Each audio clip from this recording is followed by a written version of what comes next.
الحمد لله نحمده ونستعينه ونستغفره ونؤمن به ونتوكل عليه ونعوذ بالله من شرور أنفسنا ومن سيئات أعمالنا من يهده الله فلا مضل له ومن يضلله فلا هادي له ونشهد أن لا إله إلا الله ونشهد أن محمدًا عبده ورسوله أما بعد فقد قال الله تبارك وتعالى في القرآن المجيد والفرقان الحميد أعوذ بالله من الشيطان الرجيم بسم الله الرحمن الرحيم سبحان الذي أسرى بعبده ليلا من المسجد الحرام إلى المسجد الأقصى الذي باركنا حوله لنريه من آياتنا صدق الله العظيم اللهم صل على سيدنا محمد وعلى آل سيدنا محمد وبارك وسلم اللهم صل على سيدنا محمد وعلى آل سيدنا محمد وعلى آل سيدنا محمد وبارك وسلم اللهم صل على سيدنا محمد وعلى آل سيدنا محمد وبارك وسلم میرے محترم عزیزوں، بزرگوں اور دوستوں، قرآن مجید کی آیت کی روشنی میں آپ حضرات کے سامنے معراج سے متعلق وہ باتیں جو ہم سب کی زندگی سے تعلق رکھتی ہیں، ہمیں واقعہ معراج سے جہاں سبق ملتا ہے، نبی کریم صلی اللہ علیہ وسلم کے اس سفر معراج سے ہمارے لیے اپنی زندگی میں کہاں کہاں رہنمائی ملتی ہے، اس موضوع سے متعلق چند باتیں 1 گھنٹے کے آس پاس آپ حضرات کے سامنے بیان کی جائیں گی۔ رجب کے اس مہینے میں عام طور سے بعض مساجد میں اسی طرح کا پروگرام منعقد ہوتا ہے جیسے ابھی یہاں پر ہوا ہے۔ نبی کریم صلی اللہ علیہ وسلم کی زندگی میں رجب کا مہینہ سفر معراج کے بعد 12 سے 15 مرتبہ آیا۔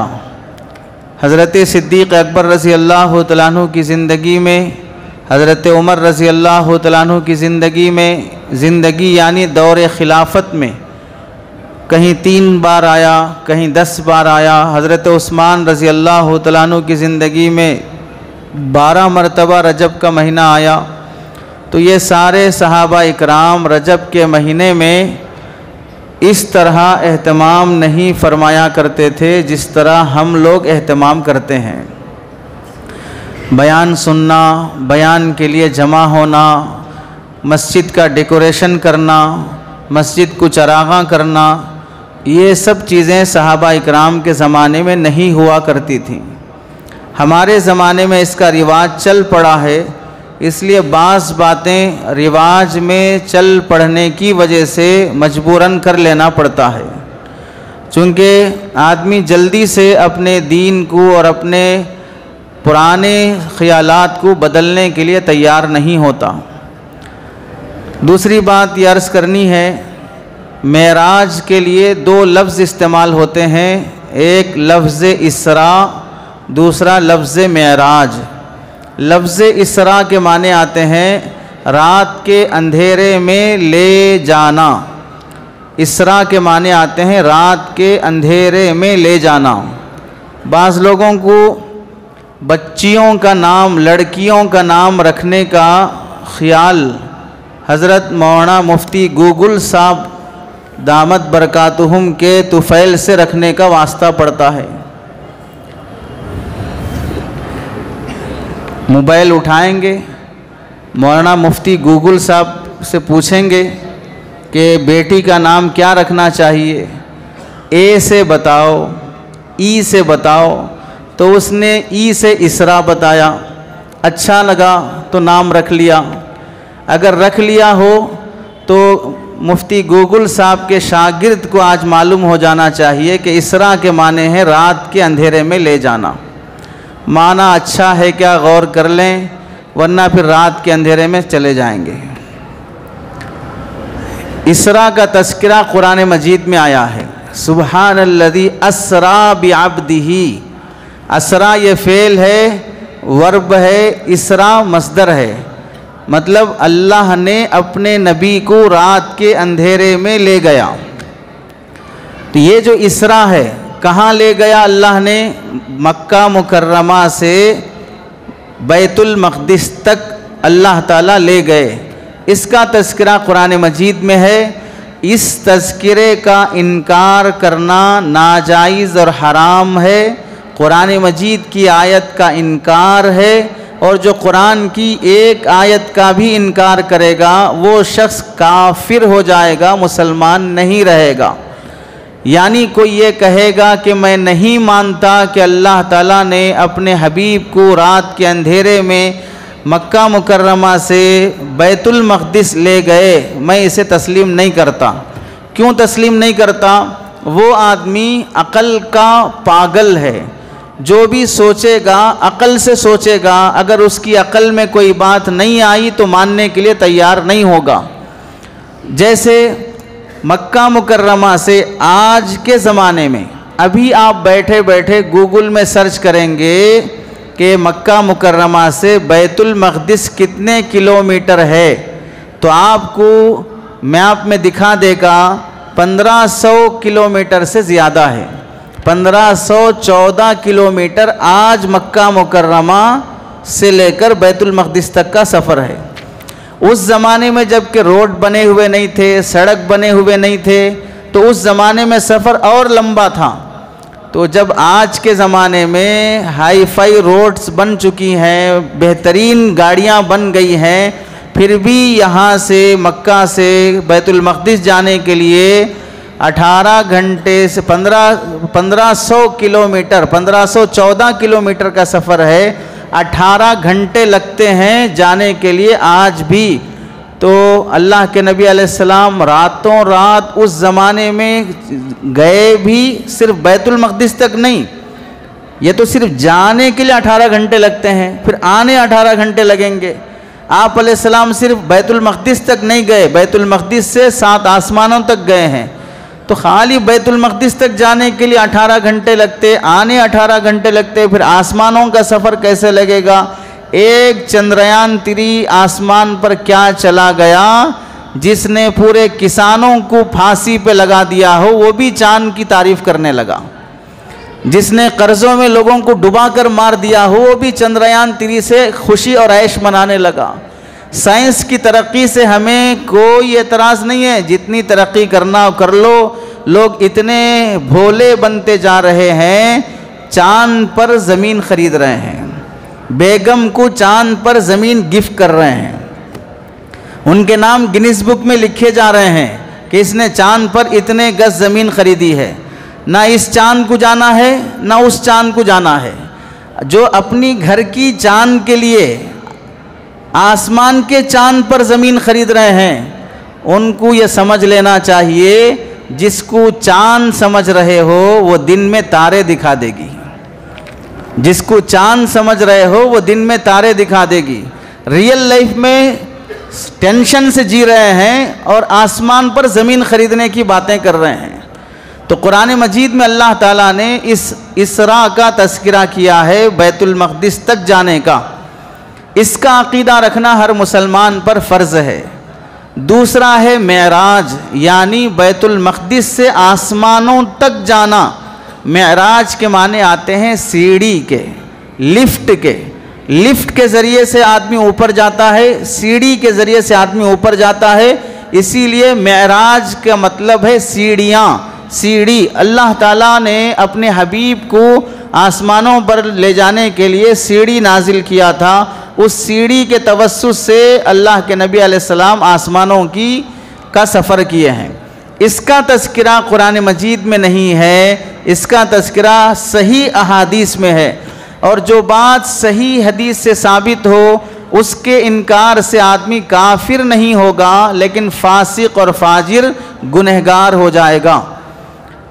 اگر وہ حدیث متواتر ہو، یعنی ہر زمانے میں کئی صحابہ اس حدیث کو نقل کرتے آئے ہوں، اس کو اگر انکار کرے گا تو وہ شخص بھی کافر ہو جائے گا۔ لیکن مطلق صحیح حدیث ہے اس کا انکار کرے گا تو آدمی کافر تو نہیں ہوگا لیکن گنہگار، فاسق اور فاجر ہو جائے گا۔ اس لیے ہم مسلمانوں کے لیے ضروری ہے کہ معراج کا عقیدہ رکھنا کہ اللہ تعالیٰ اپنے حبیب کو اپنے جسم کے ساتھ اور اپنی روح کے ساتھ آسمانوں کا سفر کرایا۔ صرف روح کے ساتھ سفر کرانا کوئی کمال نہیں ہے۔ روح کے ساتھ سفر کا مطلب ہے آپ بستر پر لیٹے ہوئے ہیں، نیند کی حالت میں ہیں، آپ کی روح جنت کی سیر کر رہی ہے، آپ کی روح جنگلات کی سیر کر رہی ہے، بڑے بڑے بنگلے دیکھ رہی ہے، ہاتھ میں سونا چاندی ہے۔ لوگ خواب بہت دیکھتے ہیں، اور علماء نے لکھا ہے کہ خواب دیکھنے کے بعد خواب کی تعبیر رات میں نہیں پوچھنا اور رات میں نہیں سنانا۔ خواب میں دیکھتے ہو، رات میں دیکھتے ہو خواب، لیکن خواب کی تعبیر ایرے غیرے کو نہیں سنائی جائے گی، اور خواب کی تعبیر رات میں نہیں پوچھی جائے گی۔ اس کی وجہ کیا ہے؟ وجہ یہ ہے کہ بعض خواب نامناسب ہوتے ہیں، ڈراؤنے ہوتے ہیں۔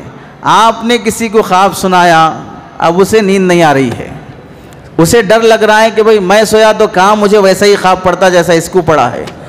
اپنے خواب سے دوسروں کی نیند ڈسٹرب مت کرو، صبح ہونے کے بعد سناؤ۔ کمزور دل لوگ ہوتے ہیں، دوسروں کے خواب دیکھ کے بھی وہ برداشت نہیں کر سکتے۔ تو خواب کے ذریعے سے معراج ہونا یہ کوئی کمال کی بات نہیں ہے۔ اللہ کے نبی علیہ السلام کو معراج جو ہوئی ہے جسم کے ساتھ اور روح کے ساتھ ہوئی ہے، یہ سب سے بڑا کمال ہے۔ ہم اور آپ جس مسجد میں بیٹھے ہیں اس کے فرسٹ فلور پہ جانے کے لیے کوئی ہوا کے ذریعے سے اڑ کے نہیں جا سکتا، کوئی نہیں جا سکتا۔ آپ جو فلموں میں دیکھتے ہیں اسپائڈر مین، فلاں مین، وہ سب مین نہیں ہے، وہ انسانی نہیں ہے، اصل صرف ڈپلیکیٹ دکھایا جا رہا ہے، جسے دیکھ کے یہ سب نادان قسم کے لوگ عقیدت مند ہو جاتے ہیں کہ وہ ہوا میں اڑ رہا ہے، وہ پہاڑ اٹھا کے لا رہا ہے۔ بھئی گئے تھے سیتا جی نہیں مل رہی بول کے، بھئی جب نہیں مل رہی بول کے ڈھونڈنے کے لیے گئے تو وہ لے کے آؤ نا، آپ ان کو چھوڑ کے پہاڑ اٹھا کے لا رہے۔ لوگ عقیدت مند ہو رہے ہیں۔ پڑھنے کے لیے عقل چاہیے۔ اگر آدمی پڑھ رہا ہے لیکن سمجھنے کی عقل نہیں ہے تو پڑھ کے بھی وہ اندھا عقیدت مند بن جائے گا۔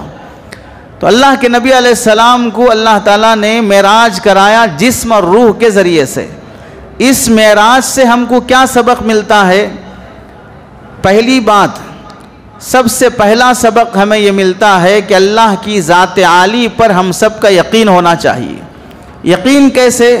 ہم سب جانتے ہیں کہ معراج کا سفر اتنا لمبا سفر ہے جو کئی سال طے کر لینے کے بعد بھی مکمل نہیں ہوتا۔ جیسے اس کی مثال آپ جانتے ہیں کہ اللہ تعالیٰ جنتی کو جنت میں جو درجے دیں گے وہ اتنے بڑے درجے ہوں گے کہ ایک درجے سے دوسرے درجے تک کی مسافت کا فاصلہ زمین سے لے کے آسمان کے برابر ہوگا، اور زمین سے لے کے آسمان، پھر ایک آسمان سے دوسرے آسمان کے فاصلے کے برابر ایک جنتی کا دوسرے جنتی سے درجے کے درمیان میں جو اسپیس رہے گا وہ ایک آسمان سے دوسرے آسمان کے درمیان، اور ایک آسمان سے دوسرے آسمان کے درمیان کتنا اسپیس ہے؟ 500 سال کی مسافت کے برابر ہے۔ اب آپ بتائیے 7 آسمان کی سیر کرنے کے لیے کتنے 100 سال ہونا چاہیے؟ ایک آسمان سے دوسرے آسمان جانے کے لیے 500 سال چاہیے، تو 7 آسمان جانے کے لیے کتنے؟ 3500 سال چاہیے۔ اللہ کے نبی علیہ السلام ایک رات کے کچھ حصے میں جا کر پوری سیر تفریح کر کے واپس بستر پہ آ گئے۔ یہ ایک عام انسان کی بات نہیں ہو سکتی، یہ اللہ کی قدرت ہے، یہ اللہ کا معجزہ ہے، اس کا کمال ہے جو اپنے نبی کریم صلی اللہ علیہ وسلم کو رات کے چھوٹے سے حصے میں اتنی بڑی سیر کرا دی۔ یہاں پر ہمیں اس بات کو سمجھنا چاہیے کہ ہم جو سوچتے ہیں عقل سے سوچیں، آنکھوں سے دیکھیں، کانوں سے سنیں، دل سے خیالات کریں، زبان سے چکیں، ناک سے کچھ سونگیں، ان سب اعضاء کی ایک لمٹ ہے، اس لمٹ کو ہم کراس نہیں کر سکتے۔ ہم سن رہے ہیں بیان، آواز آپ کو ایک لمٹ میں آ رہی ہے، تو یہ آواز سننے میں اچھی لگے گی. اگر بالکل آہستہ آواز آئے، بھئی کیا بول رہے، تھوڑا مائک کا ساؤنڈ بڑھاؤ، آپ خود درخواست کریں گے. اتنی زور کی آواز آ رہی ہے، کان پھٹ رہے ہیں تو بھی سننا گوارا نہیں کریں گے. اللہ نے آواز کو ایک لمٹ میں رکھا. اسی آواز کے ذریعے سے اللہ نے پچھلی قوموں میں ایک قوم کو عذاب بھی دیا تھا. فرشتے آ کر اتنی زور سے چیخے، ان کی چیخ کی وجہ سے لوگوں کے دل پھٹ گئے. ہم آواز سننے میں بھی محتاج ہیں، اتنی دور کی سن سکتے، اس سے زیادہ کی نہیں سن سکتے. ہم یہاں گنج شہیدہ میں بیٹھ کر سن رہے ہیں، جو بات میں بول رہا ہوں کیا مہدی پٹنم کے لوگوں کو سنائی دے رہی ہے؟ ظاہر سی بات ہے میری آواز جانے کی ایک لمٹ ہے، اس سے زیادہ دور نہیں جائے گی. آپ دیکھیں گے تو آپ کی آنکھیں کتنی دور تک دیکھ سکتی ہیں، اس نظر سے جہاں آپ کی نظر رکے گی اس کے پار آپ نہیں دیکھ سکتے. جب ہمارے اعضاء کی لمٹ ہے وہ ہم کراس نہیں کر سکتے تو پھر ہم کیسے بولیں گے کہ بھئی کیسے اللہ تعالیٰ آسمانوں پہ لے گئے؟ بھئی آپ کی سوچنے کی عقل ہی اتنی ہے نہیں، ہماری عقل اتنا سوچ نہیں سکتی، تو یہ کیوں سوچ رہے ہو کہ کیسا لے کے گئے؟ تو ہمیں عقل اللہ تعالیٰ نے ایک لمٹ میں دی ہے، اور یہ معجزہ قدرت وہ چیز ہوتی ہے جو عقل سے باہر ہوتی ہے. عقل اس کو سوچ سمجھ نہیں سکتی ہے. تو اب ہماری ذمہ داری ہے جو چیزیں اللہ تعالیٰ نے اپنی قدرت سے بنائی ہیں وہ ہمیں سمجھ میں نہیں آتی ہیں، تو بھی بحیثیت مسلمان ہم کو یہ سمجھنا چاہیے بھئی ہم ایک لمٹ تک سوچ سکتے ہیں، اس کے علاوہ ہم سوچ نہیں سکتے ہیں، اس سے زائد ہم نہیں سوچ سکتے ہیں. اب آپ بتائیے، ایک ڈاکٹر کا دماغ اور ایک ٹیلر کا دماغ دونوں برابر ہیں؟ ایک سائنٹسٹ کا دماغ اور ایک کار چلانے والے کا ایک ڈرائیور کا دماغ دونوں برابر ہیں؟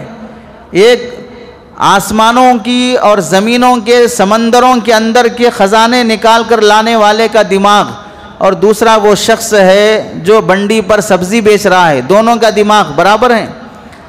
جب ایک گھر میں پیدا ہونے والے بچوں کا دماغ برابر نہیں ہوتا تو ہم اپنے دماغ سے اللہ کی قدرت کے بارے میں کیسے موازنہ کر لیں گے؟ اس کے لیے ایک چھوٹی سی مثال ہے. آپ کبھی کبھار بیٹھ کر چونٹی کے بارے میں ریسرچ کریں. چونٹی کے بارے میں آپ گوگل میں پڑھ لیں اٹھا کر، اللہ نے اس چھوٹی سی مخلوق کے اندر کیسی کیسی اپنی قدرت رکھی ہے. سونگھنے کی صلاحیت کتنی ہے، دیکھنے کی صلاحیت کتنی ہے. اتنی چھوٹی رہتی ہے جس کا وزن بھی نہیں ہو سکتا، لیکن وہ سونگھنے کی صلاحیت کتنی رکھتی، سوچنے کی کتنی رکھتی، کتنا لمبا سفر کر سکتی ہے. اتنی چھوٹی چھوٹی مخلوقیں ہمارے سامنے ہیں، تو پھر اللہ تو ایک بڑی ذات خالق ہے، وہ مخلوق نہیں ہے. ہم چھوٹی سی مخلوق کا اندازہ نہیں کر سکتے تو خالق کی قدرت کا اندازہ ہم کیسے کر لیں گے؟ تو اللہ نے اپنے کرم سے معراج کا سفر کرایا، تو ہمیں یہ یقین رکھنا چاہیے کہ یہ اللہ کی قدرت ہے. جیسے اللہ تعالیٰ اپنے نبی کو 50 سال کی عمر کے آس پاس میں، 51-52 سال کی عمر کے آس پاس میں آسمانوں کی سیر کرا دیا، اور حضرت نوح علیہ السلام کو 950 سال رہنے کے بعد بھی آسمانوں کی سیر نہیں کرایا، تو یہ اس کا انتخاب ہے، اس کا فضل ہے. کوئی آدمی بڑی عمر تک محنت کر رہا ہے پھر بھی اس مقام کو نہیں پہنچ سکا. کوئی آدمی کم عمر کا ہے لیکن ایک بڑے مقام تک اللہ نے پہنچا دیا. یہ اس کا فضل اور انتخاب ہے، انسان کا اس میں کوئی کمال نہیں ہے.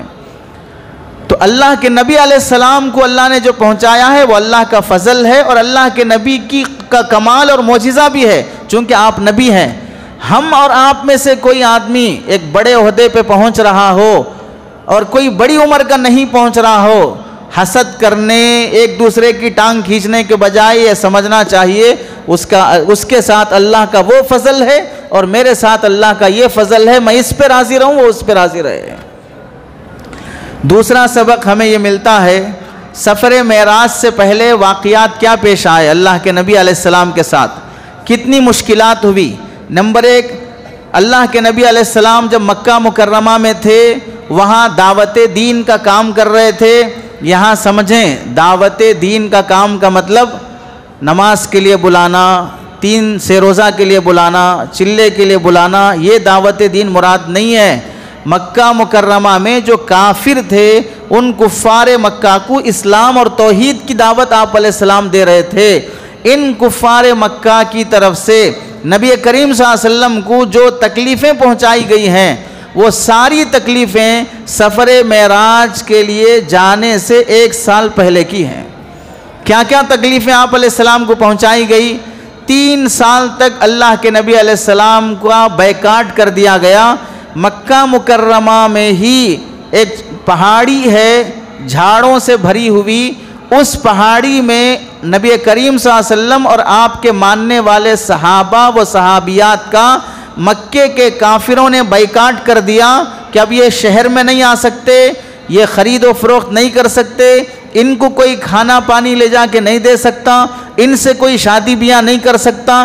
بالکل اس زمانے کی گویا کہ جیل کی طرح بنا دیا تھا خود مکے والوں نے آپ علیہ السلام کے لیے۔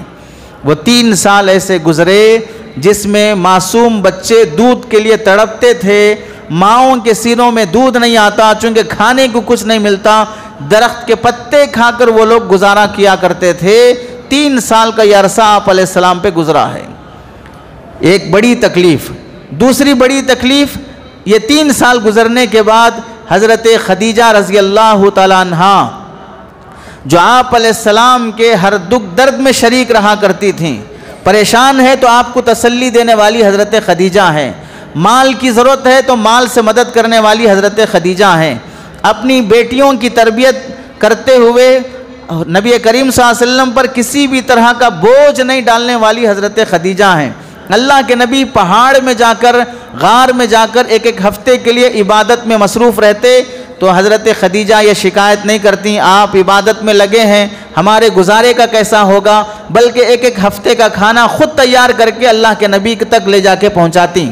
جو مکہ مکرمہ میں جو غار ثور جہاں پر لوگ زیارت کے لیے جاتے ہیں، آپ میں سے بھی کتنے لوگ وہ ہوں گے جو کئی بار حج عمرے کا سفر کیے ہوں گے لیکن آج تک اس پہاڑ کی اونچائی پر چڑھنے کی ہمت نہیں ہو سکی، جبکہ آج راستے اس سے بہتر بن گئے ہیں، ہم بھی گئے ہیں لیکن آج تک چڑھنے کی ہمت نہیں ہو سکی۔ اس زمانے میں وہ تنہا خاتون اوپر تک چڑھ کر اللہ کے نبی کو توشہ دے کے آیا کرتی تھی۔ ایسی خدمت گزار خاتون حضرت خدیجہ رضی اللہ تعالیٰ عنہا وہ دنیا سے انتقال کر گئیں۔ تیسری مصیبت یعنی کوئی چہیتی بیوی کا انتقال کر جانا، جو اللہ کے نبی علیہ السلام کی خدمت گزار بھی ہیں، نبی کے ایک بیٹے کے علاوہ تمام اولاد انہی حضرت خدیجہ سے ہیں، حضرت خدیجہ کا پورا مال اللہ کے نبی پر لگا ہے، وہ چہیتی بیوی دنیا سے چلی گئی۔ دوسرا تکلیف دہ معاملہ یہ ہوا، اللہ کے نبی کو جو بھی ستایا کرتے تھے، ابو طالب جو حضور صلی اللہ علیہ وسلم کے چچا تھے، وہ سردار تھے مکے کے، وہ اللہ کے نبی کی حفاظت کرتے تھے اور مکے والوں سے کہتے تھے میرے بھتیجے کو کوئی ہاتھ نہیں اٹھا سکتا، سمجھا لیتے تھے کہ بھتیجے یہ اسلام کی دعوت مت دو۔ حضرت نبی کریم صلی اللہ علیہ وسلم انکار کر دیتے، لیکن وہ کافر ہونے کے باوجود بھی آپ علیہ السلام کی حفاظت کرتے تھے، وہ چچا بھی دنیا سے انتقال کر گئے۔ اسی واسطے سیرت کی کتابوں میں اس سال کو عام الحزن کے نام سے لکھا جاتا ہے، غم کا سال، کہ اللہ کے نبی اس سال بہت غم زدہ رہے۔ چوتھی مصیبت اور پریشانی یہ ہوئی کہ مکہ مکرمہ کے لوگ آپ علیہ السلام کے دشمن بن گئے، اب کھلے عام دشمنی دکھانے لگے، پہلے چھپ چھپا کر دشمنی کرتے تھے، اب کھلے عام دشمنی شروع ہو گئی۔ کیسے کھلے عام دشمنی؟ اس طرح کہ آپ مکہ مکرمہ میں کعبۃ اللہ میں نماز پڑھ رہے ہیں، دشمن آپ کے پیٹھ پر اونٹ کی اوجڑی لا کر ڈال رہے ہیں، آپ کے گلے میں چادر ڈال کے کھینچ رہے ہیں، نعوذ باللہ آپ کے چہرے پر مٹی ڈال رہے ہیں، اور تو اور بعض سیرت کی کتابوں میں لکھا ہے کہ مکے کے کافر اللہ کے نبی علیہ السلام کے مبارک چہرے پر تھوک رہے ہیں۔ یہ چیزیں وہ ہیں جسے ہم بیان کرتے ہوئے بھی لرز جاتی ہے زبان، کہ یہ باتیں بولتے ہوئے کہیں آپ علیہ السلام کی شان میں بے ادبی نہ ہو جائے۔ ایسی گستاخی مکے کے کافر کرنے لگے۔ پانچویں پریشانی یہ ہوئی کہ آپ علیہ السلام مکہ کے لوگوں سے بیزار ہونے کے بعد کہ جتنا بھی ان سے رحم کیا جائے یا صبر کیا جائے، اخلاق سے پیش آئیں، پھر بھی انسانیت نہیں آ رہی ہے، تو آپ علیہ السلام طائف والوں کو دعوت دین دینے کے لیے 1 ہفتے کا سفر پیدل گئے، پیدل آئے۔ مکہ مکرمہ سے طائف قریب ہے، مدینہ منورہ سے طائف دور ہے۔ مکہ مکرمہ سے طائف آج کے حساب سے 110 کلومیٹر ہوتا ہے۔ اس زمانے میں سڑکیں بنی ہوئی نہیں تھی، پتھریلی روڈ تھی، آپ علیہ السلام 110 کلومیٹر پیدل سفر کر کے گئے ہیں۔ سیرت کی کتابوں میں کسی گھوڑے اور اونٹ پر جانے کا تذکرہ نہیں ہے۔ وہاں طائف جانے کے بعد طائف کے لوگوں نے آپ کے ساتھ بہت ہی جاہلانہ سلوک کیا۔ 3 سرداروں سے ملاقات ہوئی، تینوں کے تینوں نے آپ علیہ السلام کے ساتھ بدتمیزی سے جواب دیا، پھر آپ کے پیچھے محلے کے آوارہ نوجوانوں کو لگا دیا۔ یہاں سے ایک بات سمجھیں، جب کوئی حق پرست حق کی دعوت دیتا ہے اور ظالم اس حق کو قبول کرنے تیار نہیں ہوتا ہے، وہ اگنور کر کے خاموش نہیں بیٹھتا ہے، اپنی سرداری بچانے کے لیے محلے کے روڈی گنڈوں آوارہ نوجوانوں کا استعمال کرتا ہے۔ ہر زمانے میں اپنے مخالف کو مٹانے کے لیے آوارہ قسم کے نوجوانوں کو استعمال کیا جاتا ہے۔ اس زمانے میں بھی آپ علیہ السلام کے خلاف آوارہ نوجوانوں کو استعمال کیا گیا۔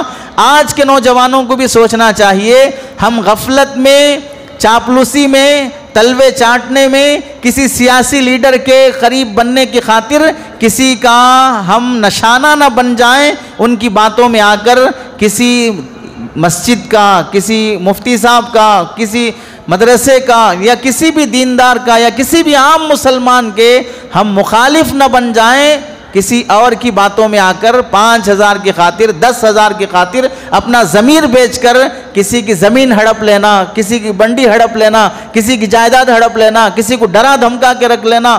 آپ علیہ السلام کو بھی اس زمانے میں نوجوانوں کا استعمال کیا گیا، آپ کو ستانے کے لیے وہ پیچھے پڑ گئے، آپ پر پتھر مارے، آپ کے جسم مبارک سے خون نکلا۔ یہ وہ ساری پریشانیاں تھیں جو آپ علیہ السلام کو پیش آئیں۔ تو یہ 5-6 طرح کی مصیبتیں اور حالات اور مشکلات آپ علیہ السلام پر پیش آئیں۔ آپ طائف سے واپس آئے، واپس آتے ہوئے نبی کریم صلی اللہ علیہ وسلم کو 2 بڑے خوشخبریاں ملی۔ پہلی خوشخبری کیا ہے؟ طائف والوں کو ایمان کی دعوت دی، نہیں مانے، مکے والوں کو ایمان کی دعوت دی، نہیں مانے۔ جب واپس آ رہے تھے تو آپ علیہ السلام ایک جگہ فجر کی نماز پڑھتے ہوئے، فجر کی نماز میں سورۃ الجن کی تلاوت کر رہے تھے۔ آپ کا قرآن کی تلاوت کرنا جنات نے سنا، تو ایک جن نے سنا بس، وہ فوراً بھاگا اور اپنی جنات کی ٹیم کو بلا کر لایا۔ فجر کی نماز میں پوری سورت انہوں نے سنی، اور نماز سے فارغ ہونے کے بعد ان سب لوگوں نے آپ علیہ السلام کے ہاتھ پر ایمان لایا۔ تو پہلا یہ کام ہوا کہ آپ انسانوں کو دعوت دے رہے ہیں، یہ قبول نہیں کریں گے تو اے نبی ہم جناتوں کو آپ کے تابع کر دیں گے، وہ آپ پر ایمان لے آئیں گے۔ تو آپ یہ سمجھیں، اگر ہم کسی کے قریب ہوتے ہوئے اس کے دین سے، اس کے علم سے، اس کے تقوی سے، اس کی بزرگی سے ہم فائدہ نہیں اٹھائے، ہمارے درمیان میں کوئی بزرگ ہو، کوئی اللہ والے ہوں، کوئی دینی ادارہ ہو، کوئی لائبریری ہو، کوئی بھی ایسی فائدے کی چیز ہو جس سے ہم فائدہ اٹھا سکتے ہیں، فائدہ اٹھانے کے بجائے مستی دکھانے لگے، چربی دکھانے لگے، آنکھیں دکھانے لگے، اللہ محروم کر دیں گے، وہ قوم کو لائیں گے جو ہم سے بہتر ہوگی، ہم سے زیادہ وہ قبول کر سکے گی۔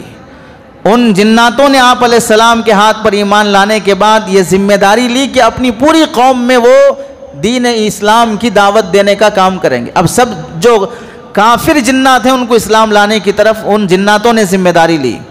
دوسری خوشخبری آپ علیہ السلام کی یہ ملی، جب آپ علیہ السلام واپس مکہ مکرمہ تشریف لائے تو آپ علیہ السلام کو رات میں جب آپ لیٹے ہوئے تھے تو حضرت جبرائیل علیہ السلام آسمان سے تشریف لائے اور معراج کا سفر کرایا، بیت المقدس کا سفر ہوا، 7 آسمانوں کا سفر ہوا، تمام نبیوں سے اللہ تعالیٰ نے ملاقات کرائی۔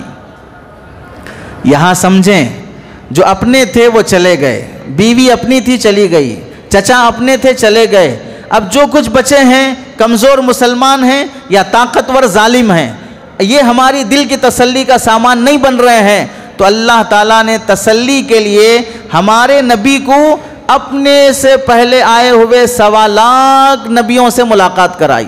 آپ کی تسلی کے لیے اب انسان نہیں، نبیوں سے ملاقات کرائیں گے۔ سارے نبیوں کو اللہ تعالیٰ نے بیت المقدس میں جمع کرا دیا اور تمام نبیوں سے آپ علیہ السلام کی ملاقات ہوئی۔ اس سے ہمیں کیا سبق ملتا ہے؟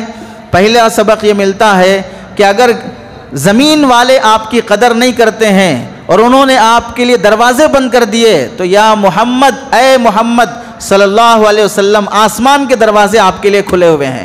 زمین کے لوگ آپ کی امامت کو قبول نہیں کرتے ہیں، آپ کی اتباع اور اقتداء نہیں کرتے ہیں، تو آسمان کے فرشتے بلکہ تمام نبی آپ کی اقتداء اور اتباع کرنے کے لیے تیار ہیں۔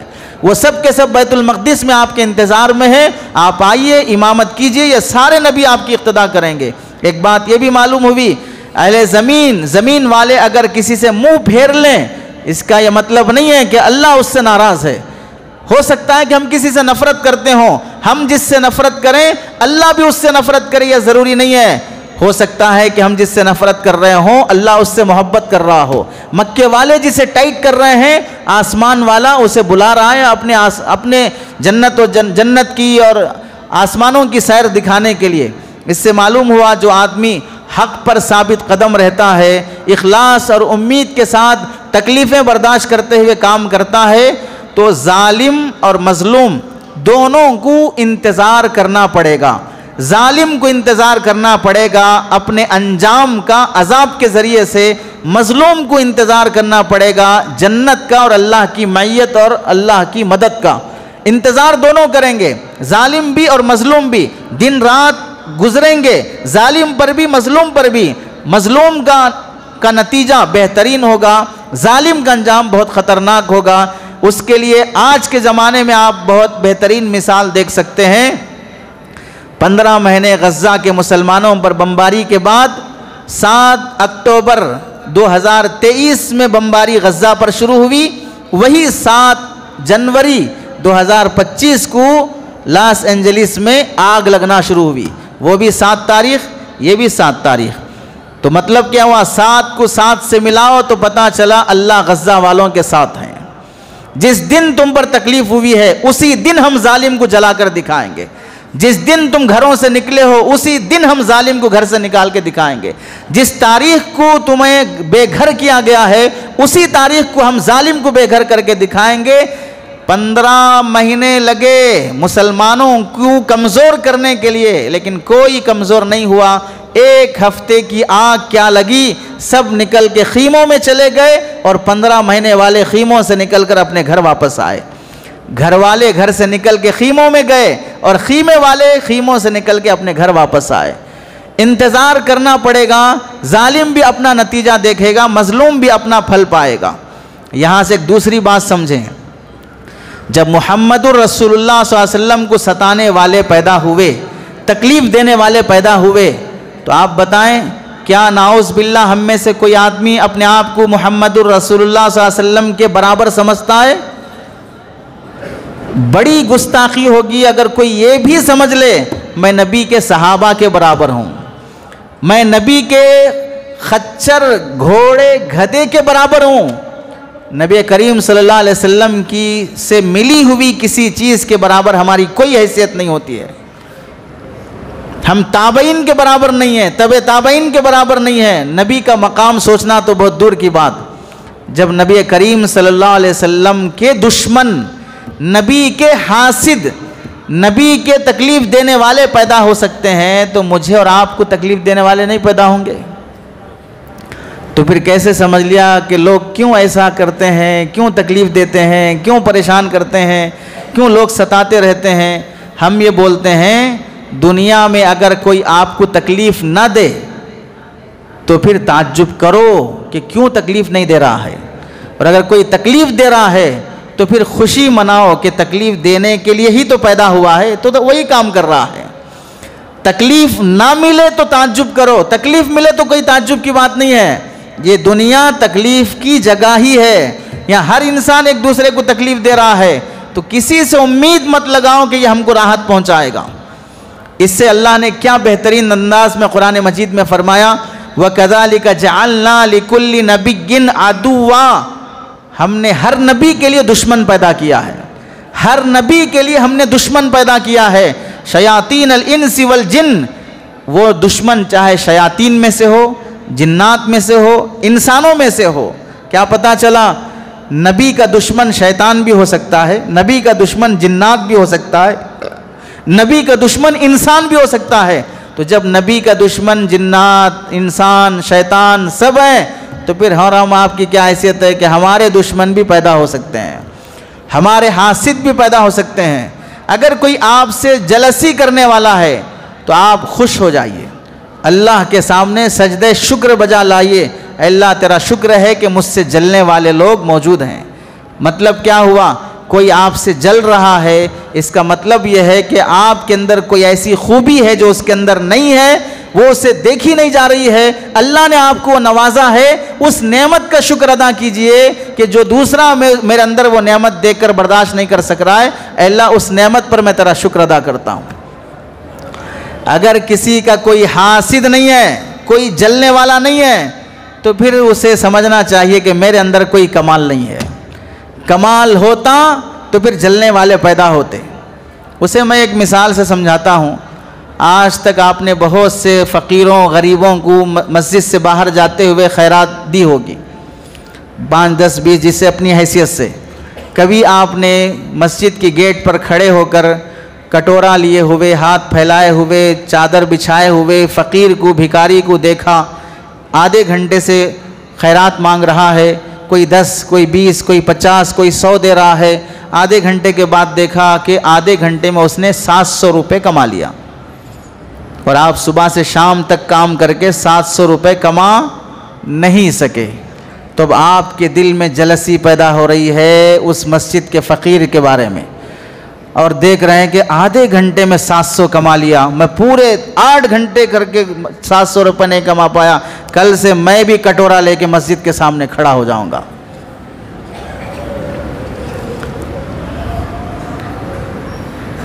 یہ خیال کبھی نہیں آیا، اگر آیا ہو تو معاف کریں، میں اگر کسی کا راز فاش کیا ہوں تو۔ آدھے گھنٹے میں 700 کمانے والے فقیر سے جلسی پیدا نہیں ہوئی، کیوں؟ کتنا بھی کما لے، میں اس کے اندر کوئی خوبی نہیں دیکھ رہا ہوں، میرے نزدیک وہ کوئی حیثیت نہیں رکھتا ہے۔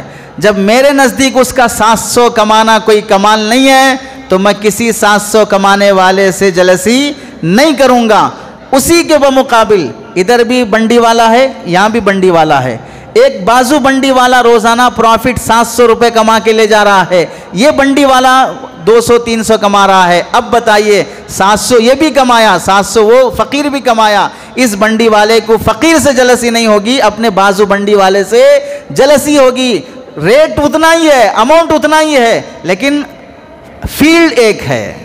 ہم دونوں ایک فیلڈ کے ہیں، سبزی بیچ رہے ہیں، ہم دونوں ایک فیلڈ کے ہیں، کپڑے بیچ رہے ہیں، ہم دونوں ایک فیلڈ کے ہیں، سامان بیچ رہے ہیں۔ اپنے سامان بیچنے والے کے ساتھ جلسی پیدا ہوگی، جس کو اپنے سے نیچا سمجھتے ہیں اس سے کبھی جلسی پیدا نہیں ہوتی ہے۔ تو متا کیا چلا، آپ سے اگر کوئی جل رہا ہے تو آپ اس کے لیول سے اوپر ہیں، آپ اس سے آگے، اللہ تعالیٰ نے آپ کو نعمت سے نوازا ہے۔ لوگ ٹینشن میں رہتے ہیں کہ بھئی ہمارے رشتہ دار ہم سے جلتے ہیں، ہمارے دوست ہم سے جلتے ہیں، ہمارے فلاں ہم سے جلتے ہیں، تو آپ مطمئن رہیے، جو لوگ جل رہے ہیں ان کے لیے اور دعائیں کیجئے کہ اللہ تعالیٰ ان کو اور جلنے کی توفیق دے۔ تو مطلب کیا ہوگا اور جلنے کی توفیق کا؟ مجھے اور نعمتیں دے، مجھے اور نعمتیں ملتی جائیں گی تو یہ نعمت نہیں دیکھ سکیں گے، تو اور جلتے رہیں گے۔ تو آپ یہ دعا کیجئے کہ اللہ ان کو اور جلنے کی توفیق دے۔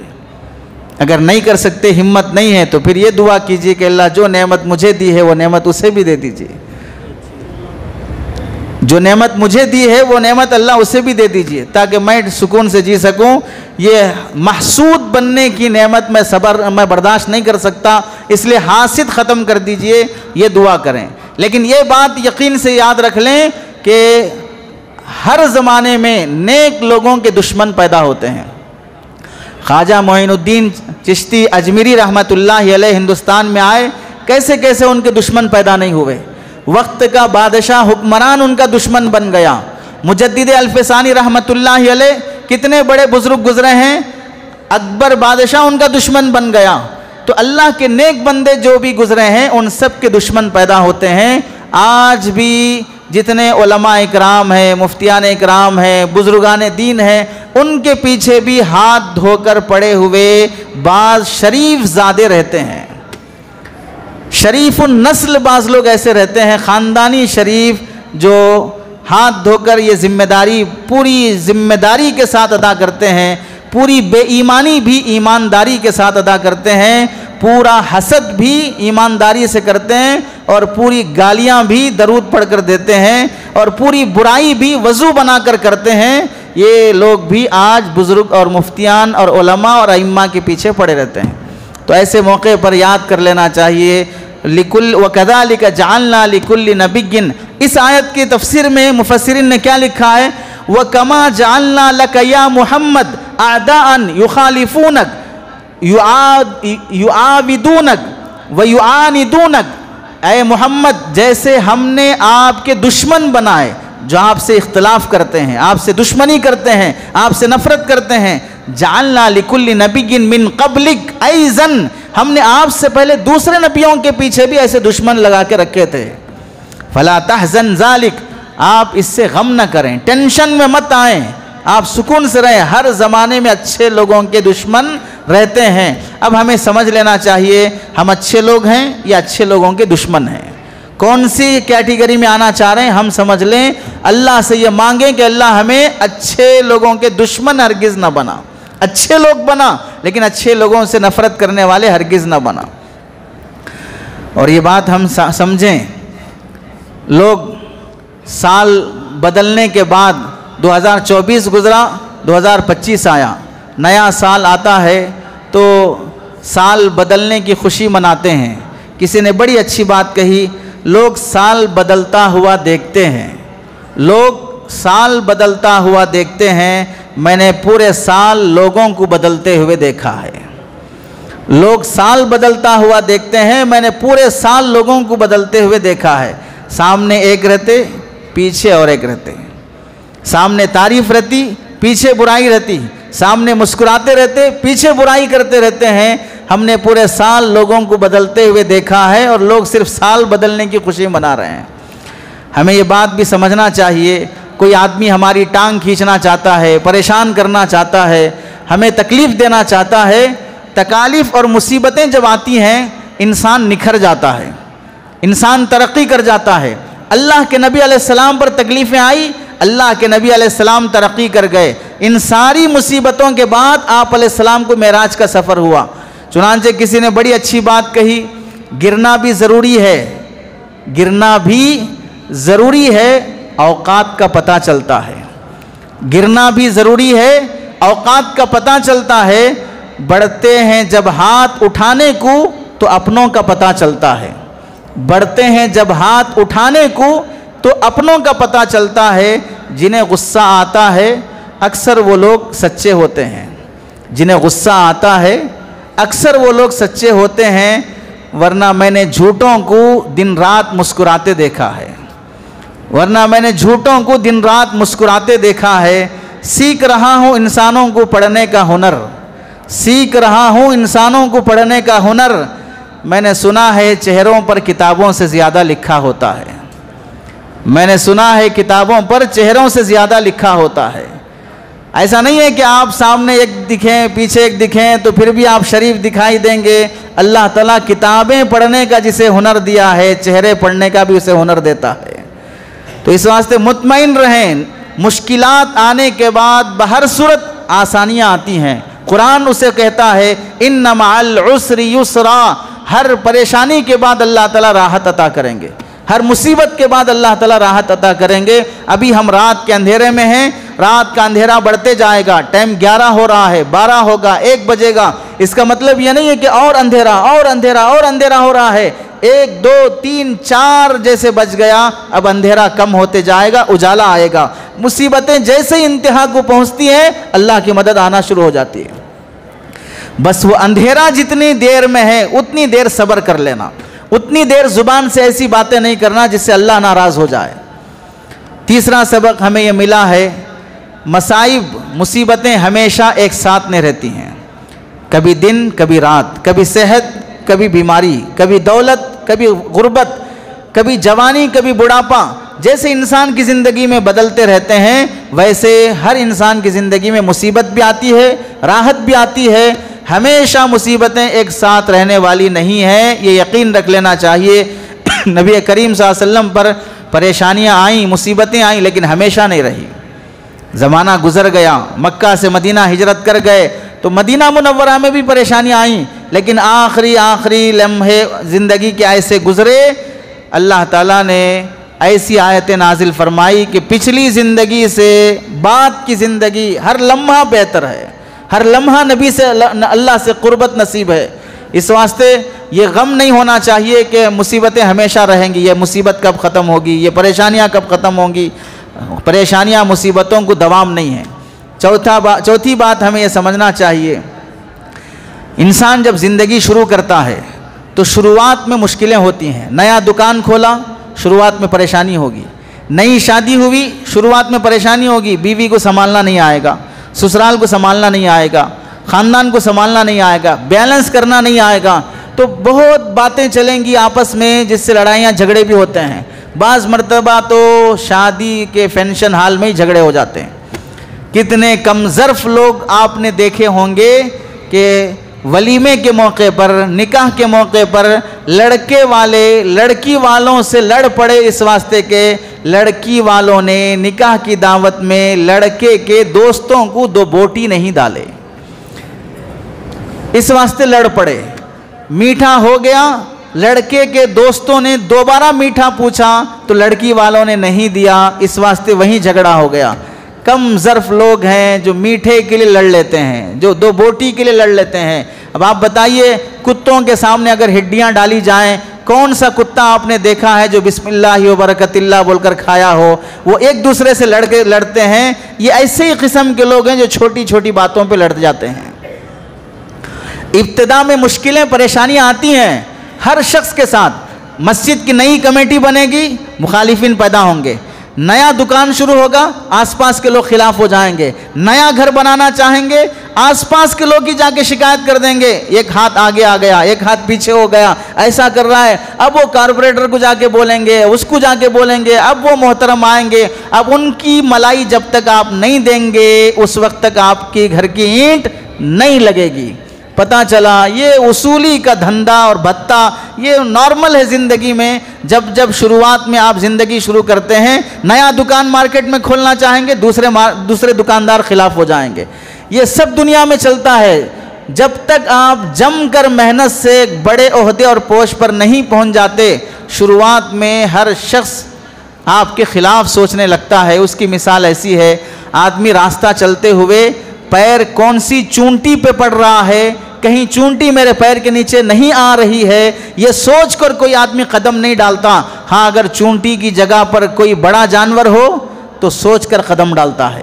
پتہ چلا جب تک آپ چھوٹے رہیں گے، شروعات میں رہیں گے، ہر شخص آپ کو کچلنے کی کوشش کرے گا۔ جب آپ محنت کر کے بڑے عہدے پہ پہنچ جائیں گے تو پھر کوئی آپ کی آنکھ میں آنکھ ملانے کی ہمت نہیں کرتا۔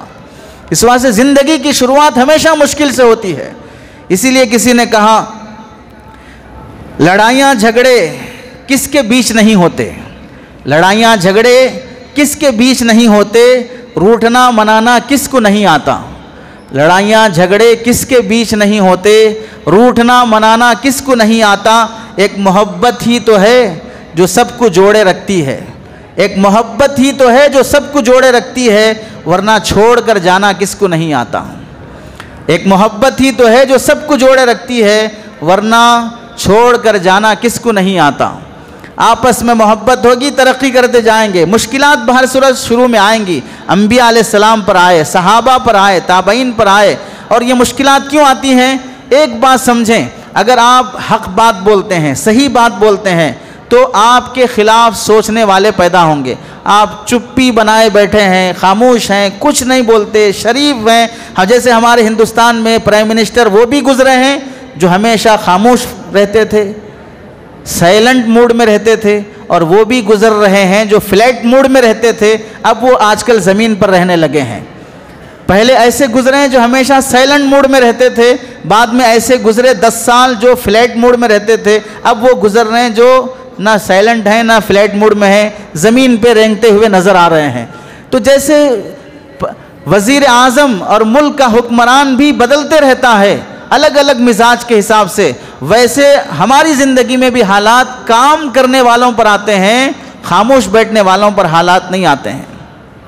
حضرت لقمان علیہ السلام نے اپنے بیٹے کو نصیحت فرمایا تھا، کیا؟ یا بنیا، اے میرے بیٹے، اقیم الصلاۃ، نماز قائم کرو، وامر بالمعروف، اچھی بات بتاؤ لوگوں کو، ونہی عن المنکر، لوگوں کو برائی سے بچاؤ، واصبر علی ما اصابک، نماز پڑھنے پر، اچھی بات بولنے پر، برائی سے روکنے پر مصیبتیں آئیں گی، واصبر علی ما اصابک، مصیبت پہ صبر کرو، ان ذالک من عزم الامور، یہ بہت بڑے عزم و ارادے کی بات ہے۔ نہیں بولنا، کچھ نہیں کہنا، خاموش رہ جانا، یہ کوئی کمال کی بات نہیں ہے۔ صحیح کو صحیح کہو، غلط کو غلط کہو، خاموش رہنے والے لوگوں سے کچھ کام ہونے والا نہیں ہے۔ پانچواں سبق ہمیں ملتا ہے، جب آدمی دین کی خدمت میں لگا رہتا ہے تو اللہ تعالیٰ کائنات اس کے لیے مسخر کر دیتے ہیں۔ محنت کرتے ہوئے جو کام آگے بڑھتا ہے اس کے چاہنے والے لوگ پیدا ہو جاتے ہیں۔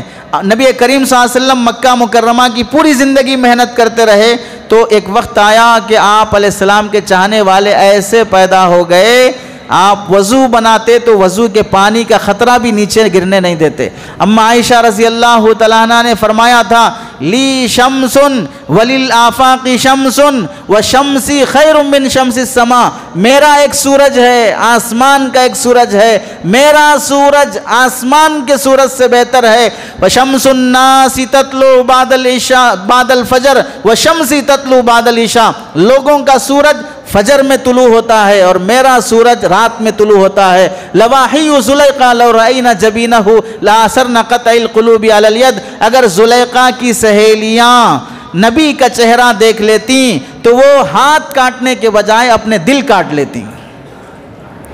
تو آپ کے چاہنے والے ایسے پیدا ہوئے کہ آپ کے لیے جان قربان کرنے کے لیے تیار۔ کتنے غزوات ایسے ہیں جہاں پر صحابہ شہید ہوتے ہوئے جان کنی کے عالم میں، سکرات کے عالم میں، روح نکل رہی ہے، آواز زبان سے نہیں آ رہی ہے، اشارے سے ایک صحابی کو بلایا اور وہ لڑنے کی پوری تیاری میں ہیں، تو یہ شہید ہونے والے صحابی ان سے کہہ رہے ہیں میرے ہاتھ پہ وعدہ کرو، بیعت کرو، جب تک تم سب زندہ ہو دشمن کی کوئی تلوار اور تیر محمد تک نہیں پہنچے گی۔ دنیا سے شہید ہوتے ہوئے وہ قسم لے کے جا رہے ہیں، جب تک تم سب زندہ ہو تو کوئی محمد تک پہنچنے نہ پائے، اپنی جانیں قربان کر دینا لیکن نبی تک کسی دشمن کو پہنچنے نہ دینا۔ تو جب آدمی محنت کرتا ہے تو اس کے چاہنے والے پیدا ہو جاتے ہیں، اور نفرت کرنے والوں کی بھی ایک قطار رہتی ہے اور محبت کرنے والوں کی بھی ایک قطار رہتی ہے۔ شرط یہ ہے کہ آپ اپنی جگہ پر دین کی خدمت میں مستقل لگے رہنا چاہیے۔ بیزار ہو گئے، چھوڑ دیے، جیسے اس کی مثال امامت کر رہے ہیں تو امام صاحب کے پیچھے مقتدی جیسے تابع اس امام کے بول کے نیت کرتے ہیں، ویسے ہاتھ دھو کے بھی تابع اس امام کے بول کے کھینچتے رہتے ہیں۔ خطیب صاحب ہیں، میں اپنی طرف نہیں بول رہا ہوں، کوئی بھی جمعہ کا خطیب ہو، کوئی بھی مسجد کا خطیب ہو، ان کے بھی پیچھے پڑے رہتے ہیں ہاتھ دھو کر، بیان میں ایسا بول دیا، بیان میں ایسا بول دیا، ایسا نہیں بولنا چاہیے، ویسا بولنا چاہیے۔ بھئی ہمیں شہد چٹاؤ، تھوڑا اچھا بولنا سیکھ لیں گے، ہمیں شہد چٹا دیجئے، تھوڑا اچھا بولنا سیکھ لیں گے۔ ہر آدمی کے پیچھے لوگ پڑے رہتے ہیں، کمیٹیاں ہیں، کمیٹیوں کے پیچھے بھی لوگ پڑے رہتے ہیں، اچھا کام کرو تو بھی انگلیاں کریں گے، کام نہ کرو تو بھی کریں گے، کام بگاڑ دو تو بھی بولیں گے۔ اور بعض مرتبہ کمیٹیاں ایسی ہوتی ہیں جو امام خطیب کے پیچھے پڑی رہتی ہیں، اور بعض مرتبہ کمیٹی اچھی رہتی ہے، کمیٹی کے ایک دو فرد ایسے رہتے ہیں جنہیں انسان بولا جائے تو پھر انسانیت مر جاتی ہے۔ ہر جگہ پر رہتے ہیں اچھے اور برے، لیکن آپ اپنے کام میں مستقل چلتے رہیں گے، اللہ تعالیٰ ایک وقت آئے گا، کسی نے بڑی اچھی بات کہی، بھلائی کرتے رہیں بہتے پانی کی طرح، بھلائی کرتے رہیں بہتے پانی کی طرح، برائی خود ہی کنارے لگ جائے گی کچرے کی طرح، برائی خود ہی کنارے لگ جائے گی کچرے کی طرح، بھلائی کرتے رہیں پانی کی طرح، برائی خود ہی کنارے لگ جائے گی کچرے کی طرح۔ تو اپنے آپ کو پانی بنائیں، کچرا نہ بنائیں۔ ایسی بات بولنا جس سے لوگوں کی عزت چلی جائے، ایسے حرکتیں کرنا جس سے کسی کی شان گھٹ جائے، یہ کچرے لوگوں کی حالت ہوتی ہے۔ جو نفع بخش لوگ ہوتے ہیں ویسی حرکتیں نہیں کرتے ہیں۔ چھٹویں بات ہمیں یہ معلوم ہوتی ہے، آپ علیہ السلام سے پہلے حضرت نوح علیہ السلام 950 سال دین کی دعوت دیے، مایوس نہیں ہوئے۔ نبی کریم صلی اللہ علیہ وسلم مکہ مکرمہ کی 13 سال کی زندگی دعوت دیتے رہے، مایوس اور نا امید نہیں ہوئے۔ آپ علیہ السلام سے پہلے کتنے نبی گزرے ہیں، ان سارے نبیوں نے اپنا فریضہ انجام دیا، مایوس نہیں ہوئے۔ ایسے ہی ہم بھی اپنی زندگی میں جو بھی دین کی خدمت میں لگے ہیں، کاروبار میں لگے ہیں، جاب میں لگے ہیں، بیوی بچوں کی خدمت میں لگے ہیں، مایوس نہیں ہونا چاہیے کہ کب تک میری حالت ایسی رہے گی۔ محنت کرتے رہو، اللہ تعالیٰ کسی نہ کسی دن راستے کھول دیں گے۔ اس کی بڑی مثال حضرت زکریہ علیہ السلام، شادی ہو گئی، 80 سال گزر گئے، شادی ہونے کے بعد ایک بچہ پیدا نہیں ہوا۔ 80 سال، ایک روایت میں آتا ہے 120 سال گزر گئے، ایک بچہ پیدا نہیں ہوا۔ 80 سال کے بعد حضرت زکریہ علیہ السلام نے دیکھا حضرت مریم بیت المقدس کے گھر میں کونے میں بیٹھی ہیں، اور اس وقت کے جو ڈرائی فروٹس ہیں جو ابھی پیدا ہی نہیں ہوئے، وہ فصل ہی نہیں آئی، وہ فصل کے پھل فروٹ ان کے پاس رکھے ہوئے ہیں۔ تو حضرت زکریہ نے پوچھا انا لکی ھذا، یہ کہاں سے آئے فروٹ؟ اب تو موسم نہیں ہے پھل کا، آم کا موسم نہیں ہے، آم رکھا ہوا ہے، امرود کا موسم نہیں ہے، امرود رکھا ہوا ہے۔ تو حضرت مریم نے کہا یہ اللہ کی طرف سے ہے۔ تو حضرت زکریہ کو خیال آیا بے موسم کے پھل دینے والا اللہ بڑھاپے میں بچے دینے پہ قادر کیسے نہیں ہے؟ مصلے پہ کھڑے ہو کر اللہ سے بچے مانگے۔ 80 سال کی عمر میں اللہ تعالیٰ نے حضرت زکریہ علیہ السلام کو اولاد دی ہے۔ حضرت ابراہیم علیہ السلام کو کئی سال تک اولاد نہیں ہوئی، دوسری بیوی زندگی میں آ گئی، اللہ نے دوسری بیوی کو بچے دیا، پھر اس کے بعد پہلی بیوی کو بھی اللہ تعالیٰ نے بچے دیا۔ بڑھاپے کا ایک عالم گزر گیا، 96 سال 96 ایئر گزر گئے، حضرت ابراہیم علیہ السلام کے اولاد نہیں ہوئی۔ بڑھاپے کی عمر میں حضرت اسماعیل علیہ السلام پیدا ہو رہے ہیں 96 ایئر کے بعد۔ پتہ چلا آدمی کو کبھی نا امید اور مایوس نہیں ہونا چاہیے۔ دیر ہو گئی، جا رہے ہیں کسی درگاہ کے پاس، دیر ہو گئی، جا رہے ہیں کسی جھاڑ کو ناڑا باندھنے کے لیے۔ جھاڑ کو ناڑا باندھیں گے تو یہاں بچے ہوں گے، وہ جھاڑ کو اور آپ کی گھر والی کو کیا تعلق ہے؟ کتنے ناڑے جھاڑ پر باندھے نہیں کہیں گے تو جھاڑ وہ فرق کرے گا، یہ ناڑا جھرا والوں کا ہے، یہ ناڑا مہدی پٹنم والوں کا ہے، یہ ناڑا حیدرآباد والوں کا ہے، یہ ناڑا انڈیا والوں کا ہے۔ کیسی عقیدت بگڑ جاتی ہے لوگوں کی کہ اولاد کی خاطر شرکیہ اعمال میں لوگ لگ جاتے ہیں۔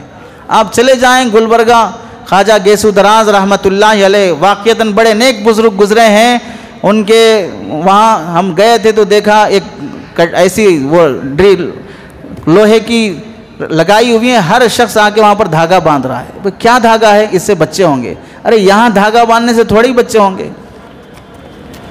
لوگوں کو پتہ بھی نہیں ہے کہ ناڑا کہاں باندھنا چاہیے، کہاں کھولنا چاہیے جس سے اولاد ہوتی ہے۔ تمیز ہی نہیں تو کہاں سے اولاد ہوگی بتائیے۔ حضرت یعقوب علیہ السلام جلیل القدر نبی ہیں، 7 سال کی عمر کا بچہ غائب ہو گیا۔ حضرت یوسف علیہ السلام 7 سال کی عمر میں کتنے سال انتظار کیا؟ بعض روایتوں میں 40 سال انتظار کیا حضرت یعقوب علیہ السلام نے۔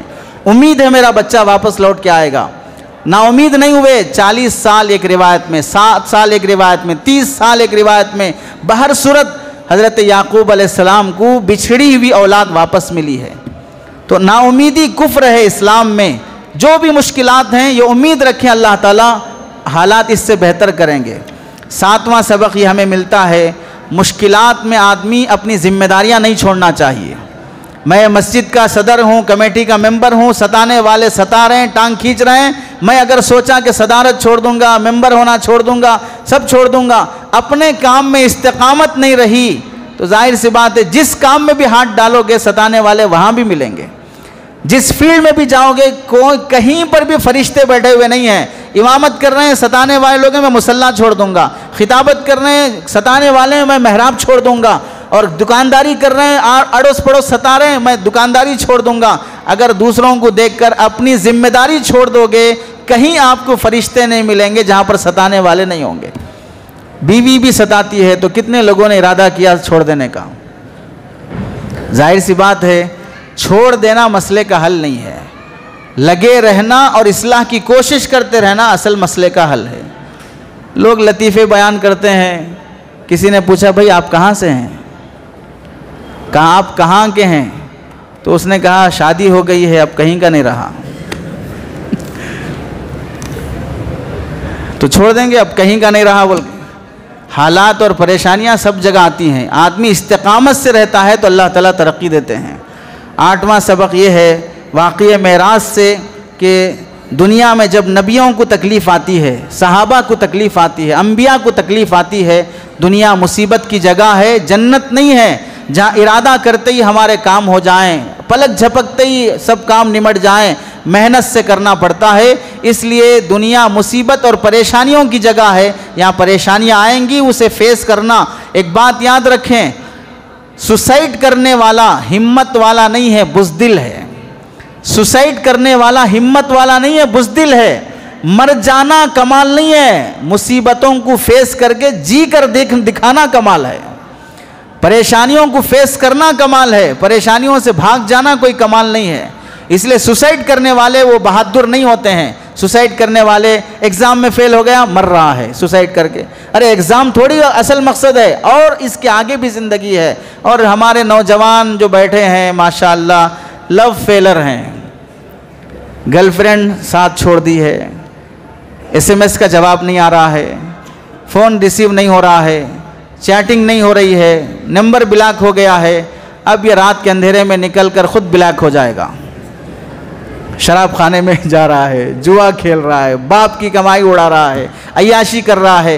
ارے ایک لڑکی اصل زندگی کا مقصد تھوڑی ہے، اس کے آگے بھی زندگی ہے۔ تو یہ سوچنا چاہیے کہ مشکلوں سے فیصلے، مر جانے سے، جان چھڑانے سے فیصلے نہیں ہوتے ہیں۔ اور جو جتنے نوجوان ہیں ان سے میں بڑی ادب سے درخواست کرتا ہوں، جوانی کی حفاظت کرو، شادی سے پہلے ناجائز تعلقات سے بچو۔ ناجائز تعلقات شادی سے پہلے جس کی زندگی میں آ جاتے ہیں، بعد میں اس کی اولاد فرما بردار پیدا نہیں ہو سکتی ہے۔ ہم نے دیکھا، وہ پڑھا وہ واقعہ، لڑکی سے محبت کر کے باپ کے گھر سے بھگا کر لے گیا، 5-10 سال گزر گئے، بیٹی پیدا ہوئی، 7 سال کی عمر کو پہنچنے کے بعد باپ اپنے گھر میں، یہی وہ لڑکا جو 10 سال پہلے کسی کی بیٹی کو بھگا کر لے گیا تھا، مصلی بچھا کر نماز میں دعا کر رہا ہے، اے اللہ میری بیٹی کو میری بیوی کی طرح نہ بنانا، میری بیٹی کو میری بیوی کی طرح نہ بنانا، میری بیٹی کو اس کی ماں کی جیسے بننے نہ دینا جو اپنے باپ کا گھر چھوڑ کے بھاگ آئی ہے۔ کل کے دن مجھے وہ دن نہ دکھانا کہ میری بیٹی میرا گھر چھوڑ کے بھاگے۔ ناجائز محبتوں میں جو مبتلا ہوتے ہیں، اور تو اور بڑے افسوس سے کہنا پڑتا ہے، ہماری مسلمان بہنیں، مسلمان نہیں، غیر مسلم نہیں، دلت نہیں، نچلی ذات کا نہیں، شکل صورت اچھی ہے یا خراب نہیں، کچھ تمیز کیے بغیر نفسانی خواہشات کی ہوس میں غیر مسلم لڑکوں کے ساتھ افیئر میں جو مبتلا ہے، اتنا خطرناک انجام، اتنا بھیانک انجام۔ ابھی آنے سے پہلے مجھے ایک صاحب نے ویڈیو بھیجا جہاں ایک افسانہ نامی لڑکی غیر مسلم کے لڑکے ایک محبت میں مبتلا ہو گئی، پیچھے ہاتھ باندھ دیا، پیر باندھ دیا، اور وائر لے کر اس کے چہرے پر، پیٹھ پر، جسم پر ایسے مار رہا ہے کسی جانور کی پٹائی ہو رہی ہو۔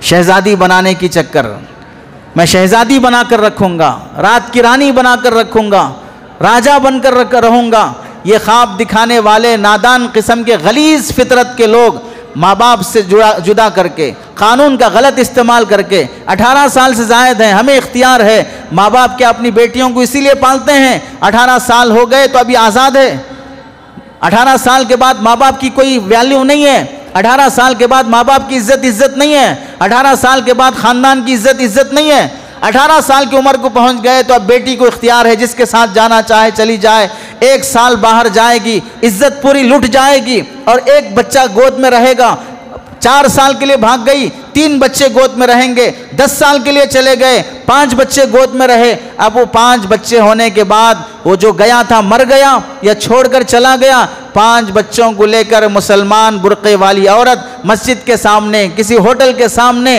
ان 5 معصوموں کو لے کر بھیک مانگ رہی ہو، تو آپ بتائیں یہ 5 معصوم جو اپنی ماں کو ہاتھ پھیلاتا ہوا دیکھ رہے ہیں، کیا ان کا فیوچر یہ ہے کہ یہ بڑے ہونے کے بعد ڈاکٹر بنیں گے، یہ بڑے ہونے کے بعد انجینئر لائر بنیں گے، یہ بڑے ہونے کے بعد کوئی بڑے بزنس مین اور تاجر بنیں گے؟ جبکہ سماج میں یہ جو بوجھ عورتوں پر آ رہا ہے، یہ آپ حضرات کو بھی یہ ذمہ داری ہے، ہماری بھی یہ ذمہ داری ہے، شادی ہونے کے بعد نعوذ باللہ خلا ہو جائے، اللہ نہ کرے طلاق ہو جائے، طلاق ہونے کے بعد، خلا ہونے کے بعد ہمیشہ یاد رکھا جائے اولاد کی ذمہ داری ہمیشہ باپ پر ہوتی ہے، ماں پر ذمہ داری نہیں ہوتی ہے۔ طلاق ہو گئی، اللہ نہ کرے 4 بچے ہیں، 4 بچوں کو پالنا باپ کی ذمہ داری ہے، دودھ لا کر پلانا باپ کی ذمہ داری ہے، نہلانا دھلانا باپ کی ذمہ داری ہے، باپ نہیں کر سکتا، دوسری شادی کر کے ان بچوں کی پرورش کا نظام بنائے، بیچاری عورت کے حوالے کر دینا، اور وہ عورتیں بھی بے وقوف ہیں، پاگل ہیں، خلا طلاق ہو جانے کے بعد کہ ہم بچے نہیں چھوڑیں گے، ہم بچے نہیں دیں گے، ارے بچوں کو پالنے کی چکر میں تمہاری زندگی بھی برباد، بچوں کی بھی برباد، کب تک پالیں گے بچوں کو؟ شریعت میں جو حکم رکھا گیا ہے وہ حکمت سے خالی نہیں ہے، شریعت یہ کہتی ہے کہ خلا طلاق کے بعد 9 سال تک بچے کو پالو، 13 سال تک بچی کو پالو، بچی جوان ہونے تک پالو، اس کے بعد جب بچی یا بچہ میچور ہو جائے اب باپ کے حوالے کر دو۔ ہو سکتا ہے کہ بچپن میں ماں جتنا خدمت کرتی ہے باپ نہ کر سکتا ہو، اس لیے تم خدمت کرو، لیکن جب یہ میچور ہونے کو پہنچیں اب ان کی ذمہ داریاں تم اٹھا نہیں سکتے ہو، باپ کے حوالے کر دو۔ اور تو اور اگر لڑکی خلا طلاق ہونے کے بعد دوسرا نکاح کرنا چاہے گی، جیسے ہی اس کے شوہر کے خاندان سے ہٹ کر کسی اجنبی خاندان میں اس کا نکاح ہوگا، اب اس ماں کو بچوں کو رکھنے کا کوئی حق حاصل نہیں ہوگا، پورے بچے اٹھا کے اس کے شوہر کے حوالے کر دے، تمہاری اولاد ہے اب تم اسے سنبھالو۔ نسب اسلام میں باپ سے چلتا ہے، ماں سے نہیں چلتا ہے، جانوروں میں نسب ماں سے چلتا ہے، باپ سے نہیں چلتا ہے۔ اسی واسطے مرغی انڈے سے بچے جنم دینے کے بعد مرغی لے کر گھومتی ہے، مرغا لے کے نہیں گھومتا۔ کتیا بچے جنم دینے کے بعد کتیا بچوں کو لے کے گھومتی ہے، کتا لے کے نہیں گھومتا۔ جانوروں میں ہے جہاں مادر اپنے بچوں کو لے کے گھومتی ہے، اسلام یہ تعلیم دیتا ہے کہ بچوں کو لے کر گھومنا باپ کی ذمہ داری ہے۔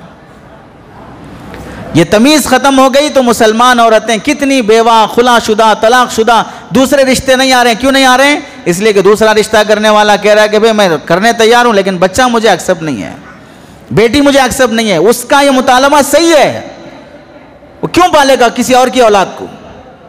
جو باپ ہے اس کے حوالے کرے، یہ اپنے بچے چاہ رہا ہے۔ ہاں اگر بااخلاق ہے، اتنا اس کے پاس مینٹیننس کے لیے پیسہ ہے، بچہ ہے، باپ ذمہ داری سنبھالنے کے لیے تیار نہیں ہے تو اور بات ہے کہ بھئی ٹھیک ہے، اخلاق ہے، دیانتداری ہے، ذمہ داری سمجھ رہا ہے تو لے رہا ہے، ایکسپٹ کر رہا ہے۔ لیکن اگر وہ اگنور کر رہا ہے کہ مجھے بچہ نہیں چاہیے تو شریعت ہے کہتی ہے اس کا حق ہے، واجب ہے۔ بیوی کو لا رہا ہے، تھوڑی جہیز میں اس کے بچوں کو بھی قبول کرنا چاہ رہا ہے۔ ہمیں یہ بھی سمجھنا چاہیے نبی کریم صلی اللہ علیہ وسلم کے معراج کے واقعے سے آپ علیہ السلام کی رفعت شان کہ اللہ نے معراج کے ذریعے سے آپ کا مقام اور مرتبہ دکھایا کہ تمام نبیوں سے سب سے اعلیٰ درجے کے نبی کریم صلی اللہ علیہ وسلم ہیں، اس لیے کہ آپ علیہ السلام کو جہاں پر بلایا ہے اس جگہ تک کسی نبی کو اللہ تعالیٰ نے نہیں بلایا۔ پوری زندگی میں اللہ تعالیٰ نے کسی نبی کو آسمانوں کی سیر نہیں کرائی، سدرۃ المنتہا تک نہیں بلایا، ہمارے نبی علیہ السلام کو بلایا۔ اس سے آپ علیہ السلام کی مقام کا پتہ چلتا ہے۔ ایسے ہی اللہ تعالیٰ جیسے نبیوں کو نوازتے ہیں، وارثین انبیاء کو بھی نوازتے ہیں۔ بہت سی مرتبہ علماء کو، صلحاء کو اللہ تعالیٰ وہ محبت عطا کر دیتے ہیں، دنیا کے مختلف خطوں سے ان کے چاہنے والے لوگ پیدا ہو جاتے ہیں۔ اور ایک سبق ہمیں اس سے بھی ملتا ہے، کسی محبوب کو بلانے کا انداز کیا ہونا چاہیے۔ اللہ نے معراج میں اپنے نبی کو آسمانوں کی سیر کے لیے بلایا، تو بلانے کا انداز کیا ہے؟ علماء لکھتے ہیں حضرت جبرائیل علیہ السلام، حدیث میں آتا ہے کہ چھت پھاڑ کر اللہ کے نبی کے گھر میں آئے اور پھٹنے کا نشان کئی سالوں تک گھر میں باقی رہا۔ چھت پھٹی، حضرت جبرائیل آئے، پھر چھت مل گئی، گھر ٹوٹ کر نہیں گرا۔ حضرت جبرائیل علیہ السلام اللہ کے نبی کو لے گئے مکہ مکرمہ کعبۃ اللہ کے پاس، وہاں سے نبی کا سینہ چاک کر کے دل دھو کر وہاں سے آپ علیہ السلام کو معراج کی سفر کے لیے لے گئے۔ تو اللہ نے بلانا چاہا تو ڈائریکٹ ہوا کو حکم نہیں دے دیا، جیسے حضرت سلیمان علیہ السلام کے تابع ہوا تھی، جدھر لے جانا لے جاتی تھی، ایسے اللہ نے نبی علیہ السلام کو آسمانوں کی سیر کرانے کے لیے ہوا کو حکم نہیں دیا کہ محمد کو اٹھا کر آسمانوں پہ لا لو، حضرت جبرائیل کو بھیجا۔ جبرائیل علیہ السلام رہبر ہیں، ساتھ میں سواری بھیجی براق، وہ ایسی سواری جہاں نظر کی انتہا ہوتی وہاں اس کا ایک قدم پڑتا، اتنی تیز جانے والی سواری۔ بلانے کا، کسی بھی محبوب کو بلانے کا انداز 3 طریقے کا ہوتا ہے۔ پہلا انداز کیا ہے؟ کسی کو بلانا ہو فون کر دیے آ جائیے دعوت ہے، میسیج کر دیے آ جائیے دعوت ہے۔ بعض لوگ اس سے بھی بھولے ہوتے ہیں، گروپ میں ڈال دیتے ہیں، نکاح کا کارڈ گروپ میں ڈال دیا، ولیمے کا کارڈ گروپ میں ڈال دیا، اب جس کو آنا ہو جس کو آنا ہو مت آؤ۔ یہ بلانے کا کوئی سلیقہ نہیں ہے، کس کو بلا رہے تم کو بھی نہیں معلوم، کون آ رہا اس کو بھی نہیں معلوم۔ تو بلانے کا ایک انداز ہوتا ہے فون کر دینا، میسیج کر دینا، آ جائیے تشریف لائیے، ایک انداز ہے، یہ بہت نچلے درجے کا انداز ہے۔ دوسرا انداز ہوتا ہے جس محبوب کو بلانا ہے اس کو لانے کے لیے گاڑی بھیجنا، کہ میں آپ کو لانے کے لیے گاڑی بھیج رہا ہوں، اولا اوبر بک کر رہا ہوں، یا اپنا ڈرائیور ہے اس کو بھیج رہا ہوں، آپ اس کے ذریعے سے آ جائیے، یہ اس سے اونچا درجے کا انداز ہے۔ تیسرا انداز ہے جس میں عزت، احترام، محبت سب دکھ کے آتی ہے، میں اپنی گاڑی بھی بھیج رہا ہوں، اپنا بندہ ڈرائیور بھی بھیج رہا ہوں، یہ آپ کو پورے سفر آپ کے ساتھ رہے گا، آپ کی رہبری کرے گا، آپ تشریف لائیے۔ یہ بلانے کا محبت بھرا انداز ہوتا ہے۔ نبی کریم صلی اللہ علیہ وسلم کو بلانے کے لیے اللہ تعالیٰ نے گاڑی بھی بھیجی براق، اور ساتھ میں رہبر بھی بھیجا حضرت جبرائیل علیہ السلام۔ محبوب کو بلانے کے یہ انداز ہوتے ہیں۔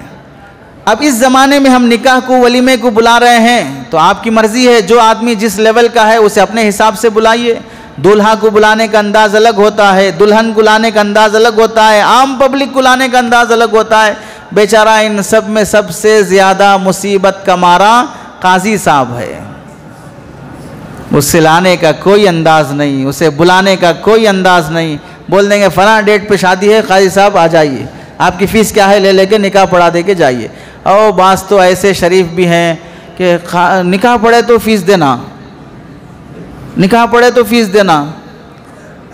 فنکشن ہال میں ویٹروں کو ٹپ کے طور پہ 15-20 ہزار روپے لٹاتے ہوئے شرم نہیں آتی، 1 لاکھ 1.5 لاکھ کا فنکشن ہال بک کرتے ہوئے شرم نہیں آتی، مسل پکڑنے والے سالوں کو پیسے دیتے ہوئے شرم نہیں آتی، جوتے چھپانے والی سالیوں کو پیسے دیتے ہوئے شرم نہیں آتی، 5 جمعگیاں بیٹھ کے ایرے غیروں کا کھاتے ہوئے شرم نہیں آتی، اور یہاں نکاح پڑھانے کے لیے قاضی صاحب کو فیس دیتے ہوئے اتنی غیرت ماری جاتی ہے کہ نکاح کے بھی پیسے رہتے۔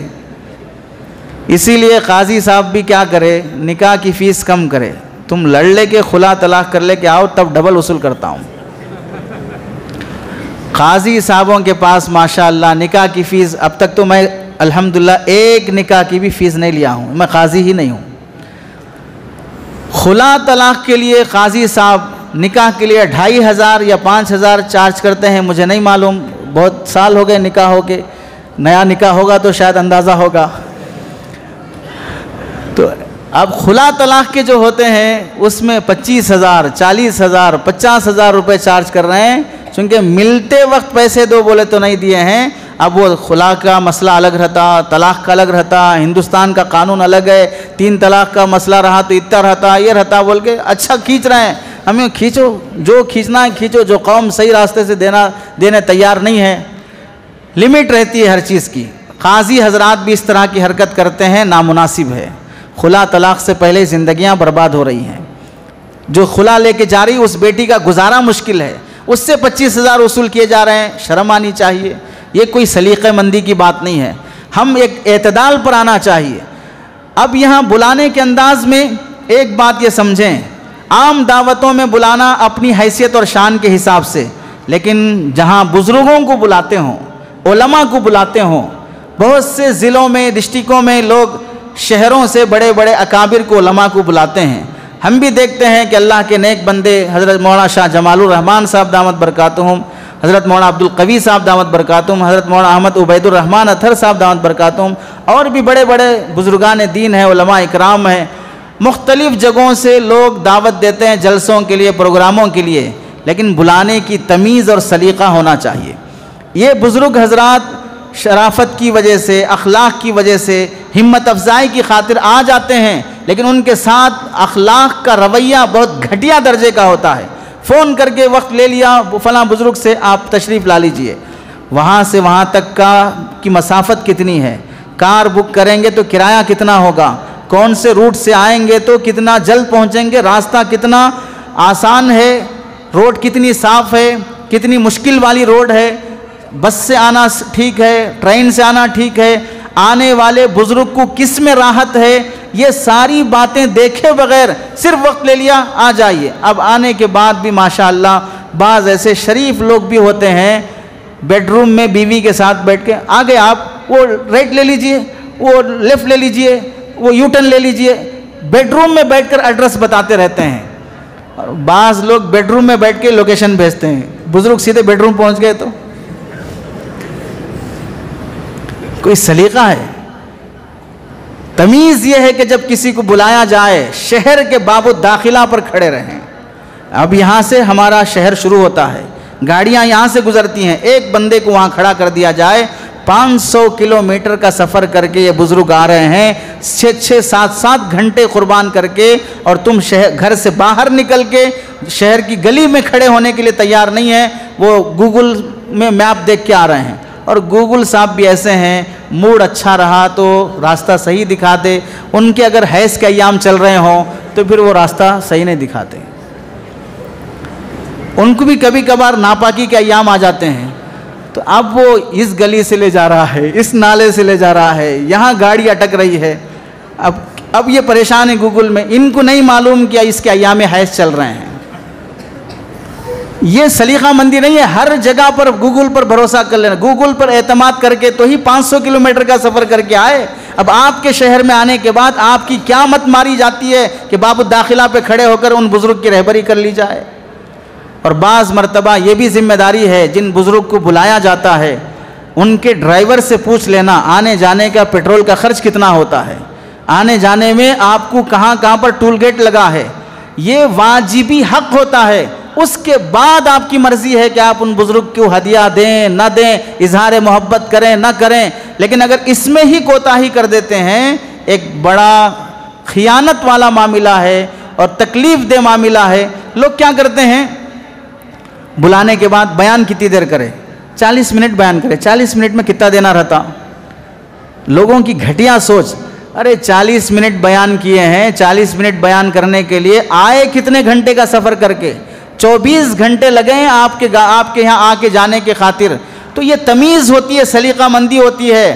محبوب علیہ السلام کو اللہ تعالیٰ آسمانوں پر بلا رہے ہیں، وہاں نبی کو تحفے دیتے ہوئے اللہ یہ نہیں سوچ رہے ہیں کتنی دیر میں آ گئے وہ حساب کا میں تحفہ دوں گا. سب سے بڑے درجے کا جو تحفہ ہے پورے اسلام میں وہ ہے نماز. نماز جیسا تحفہ اللہ تعالیٰ نے بلا کر دیا ہے. اس سے معلوم ہوا آنے والے کی شان کے حساب سے تحفہ متعین کیا جاتا ہے. لوگ کیا سمجھتے ہیں، ہدیوں پہ پلتے ہیں. سمجھو ہدیہ اللہ کے نبی قبول کرنا سنت فرمائے ہیں اور رشوت حرام قرار دیے ہیں. اور ہدیوں کا الزام وہ لوگ لگاتے ہیں جن کے ٹیبل کے نیچے سے رشوت کے حرام کے پیسے ہر دن جاتے ہیں. جن لیڈروں کے ٹیبل کے نیچے سے حرام کی رقم ہر دن جاتی ہے وہ علماء کے ہدیوں پر انگلیاں اٹھاتے ہیں. سب سے پوتر مال، سب سے پاکیزہ چیز وہ ہے جو ایک مسلمان محبت میں دوسرے مسلمان کو بطور ہدیے کے پیش کرتا ہے. خالص محنت کی کمائی جو اس نے اپنی جان پر خرچ کرنے کے لیے کمایا تھا وہ اس نیت سے دوسرے کو پیش کرتا ہے کہ یہ نیک آدمی ہے، بزرگ آدمی ہے، استعمال کریں گے، ان کی عبادت میں میرا حصہ شامل رہے گا. تبھی آپ دیکھیں آپ علیہ السلام مدینہ منورہ آنے کے بعد 9 بیویاں آپ علیہ السلام کی ہیں، تو ہر بیوی کو ایک ایک مکان ہونا چاہیے. بعض لوگ کیا سمجھتے ہیں آج کل بھی ہے کہ بعض لوگ 2 شادیاں 3 شادیاں 4 شادیاں کرنے کے بعد چاروں بیویوں کو 2-3 بیویوں کو ایک ہی مکان میں رکھتے ہیں اور فخر سمجھتے ہیں نہیں ساری بیویاں مل جل کے ہیں ماشاء اللہ. یہ ماشاء اللہ ایک دن انا للہ میں بدل جائے گا. یہ ماشاء اللہ اگر ایسے ہی چلتا رہا تو وہ انا للہ میں بدل جائے گا. پھر اللہ کے نبی نے 9 بیویاں رکھنے کے بعد پاکیزہ دل رکھنے والی ازواج مطہرات ہونے کے بعد بھی 9 کو الگ الگ مکانات میں رکھا تاکہ ایک دوسرے کے دل میں کسی طرح کا بیر نہ آئے. تو 9 مکانات آپ علیہ السلام نے جو لیے ہیں اپنی بیویوں کے واسطے. ایک حدیث بھی آپ دکھا دیں آپ علیہ السلام نے پیسہ دے کر خرچ کر کے خریدا ہو. آپ علیہ السلام کے صحابہ اتنے چاہنے والے ایک صحابی تھے جن کے کئی مکانات مدینہ منورہ میں تھے. جیسے پتہ چلتا اللہ کے نبی نے دوسرا نکاح کیا آپ کی خدمت میں آتے یا رسول اللہ میرا وہ مکان قبول کر لیجئے. تیسرا نکاح ہوا وہ آتے یا رسول اللہ میرا وہ تیسرا مکان قبول کر لیجئے. سارے مکانات محمد الرسول اللہ کو وہ صحابی ہدیے میں گفٹ کیے ہیں. جب حضرت فاطمہ رضی اللہ تعالیٰ عنہ کا نکاح ہوا حضرت علی سے ان کا مکان دور تھا. حضرت فاطمہ چاہتی تھی میں نبی کے مکان کے قریب رہوں. اب وہ قریب والا مکان انہی صحابی کا ہے. وہ صحابی نبی کو گفٹ کرتے ہیں نبی کی بیٹی کو بھی گفٹ کریں کیا ضروری ہے. اب اللہ کے نبی کے پاس حضرت فاطمہ آ کر کہتی ہیں یا رسول اللہ تھوڑا ان کو بولیے کہ وہ مکان ہمیں گفٹ کر دیں ہم وہ مکان چھوڑ کے آپ کے قریب آ کر رہنا چاہتے ہیں. تو اللہ کے نبی نے فرمایا انہوں نے میری محبت میں مکان ہدیہ کیا ہے کیا ضروری ہے کہ تمہارے لیے بھی وہ مکان ہدیہ کریں. یہ بات ان صحابی کو پہنچی کہ اللہ کے نبی مجھے مکان گفٹ کرنے بولتے ہوئے شرما رہے ہیں. تو وہ بھاگے ہوئے رسول اللہ کی خدمت میں آ کر کہنے لگے یا رسول اللہ میرے پاس جو کچھ ہے وہ سب آپ کا ہے. میرے پاس جو کچھ ہے وہ سب آپ کا ہے. آپ جو لے لیں گے اس پر مجھے جتنی خوشی ہوگی جو چھوڑ دیں گے مجھے اس پر کوئی خوشی نہیں ہوگی. یہ محبت ہوتی ہے اظہار کسی سے بھی اپنی بہنوں سے اپنے بھائیوں سے اپنے خاندان سے اس طریقے کی محبت. اللہ نے کسی دن اچھا نفع دے دیا اپنی بہن کے پاس ہدیہ لے کے پہنچ جاؤ. کسی مہینے میں اچھا کما لیا اپنی خالہ اور اپنی پھوپھی کے پاس ہدیہ لے کر پہنچ جاؤ. رشتہ داروں کے پاس ہدیہ لے کر پہنچ جاؤ پھر دیکھو کیا دعائیں ملتی ہیں. ارے اسی خالہ کی گود میں کھیل کے بڑے ہوئے ہیں اسی پھوپھی کی گود میں کھیل کے بڑے ہوئے ہیں. اب کیا 25-40 سال کی عمر کی پہنچ گئے اب بوڑھی خالہ کا خیال نہیں ہے بوڑھی پھوپھی کا خیال نہیں ہے بوڑھے تایا اور چاچا کا خیال نہیں ہے. اب سمجھتے ہیں کہ وہ ہمارے ٹکر کے ہیں ہمارے باپ کو تکلیف پہنچائے فلاں کیے. چاچا ہونے کا حق نبھاؤ پھوپھی ہونے کا حق نبھاؤ خالہ ہونے کا حق نبھاؤ. یہ رشتہ داریاں نبھائی جاتی ہیں ہدیے اور محبت کے ذریعے سے. اور شادی بیاہ کے موقع پر ایک بات یاد رکھ لیں نکاح کا موقع نکاح کی دعوت ولیمے کی دعوت جو بھی قبول کرنے جاتے ہیں ساتھ میں لفافہ لے کے جاتے ہیں. ابھی ہے یا نہیں ہے نہیں معلوم. اللہ کا کرم ہے کہ ہم تو فنکشن ہالوں کو آنا چھوڑ دیے ہیں اور ہم اللہ سے بھی مانگتے ہیں کہ اللہ فنکشن ہالوں کی دعوت سے ہمیں محفوظ ہی رکھ. کتنا بھی کم کر لیں میں یہ نہیں کہتا فنکشن ہالوں میں نکاح ولیمہ کرنا گناہ ہے. اگر کوئی نہیں آنا چاہتا ہے تو اسے اپنی زندگی جینے دیں یہ تو گناہ نہیں ہے. اس پر کیوں تھوپ رہے ہیں کہ آپ کو آنا پڑے گا. اگر نہیں آنا چاہتے ہو تو اسے رہنے دیں. اگر محبت اتنی ہے تو پھر آپ نکاح کا کھانا ولیمے کا کھانا جو اصول اور شرائط کے مطابق ہے اس کے گھر پہنچا دیں. وہ فنکشن ہال آنے سے رکا ہے کھانا کھانے سے رکا نہیں ہے. وہاں بیٹھ کے کھا لے گا فنکشن ہال میں کھانے کے بجائے. فنکشن ہالوں میں فضول خرچیاں بے حیائی میوزک بے پردگی سب پائی جاتی ہے. اب یہ جو نکاح ولیمے کی دعوت میں لفافے لے کے جاتے ہیں بڑی ہی ادب کے ساتھ معافی چاہتے ہوئے بولتا ہوں یہ لفافے حرام اور ناجائز ہے. آپ پوچھ لیں کہیں مفتی صاحب سے جا کے بھئی آج بہت زیادہ بول دے رہے ہیں. زیادہ کچھ نہیں بول رہے ہیں جتنا بولنا اتنا ہی بول رہے ہیں. اصلاح الرسوم میں حضرت تھانوی رحمۃ اللہ علیہ نے لکھا ہے نکاح اور ولیمے کے موقع پر لے جانے والے لفافے نیوتا کے حکم میں.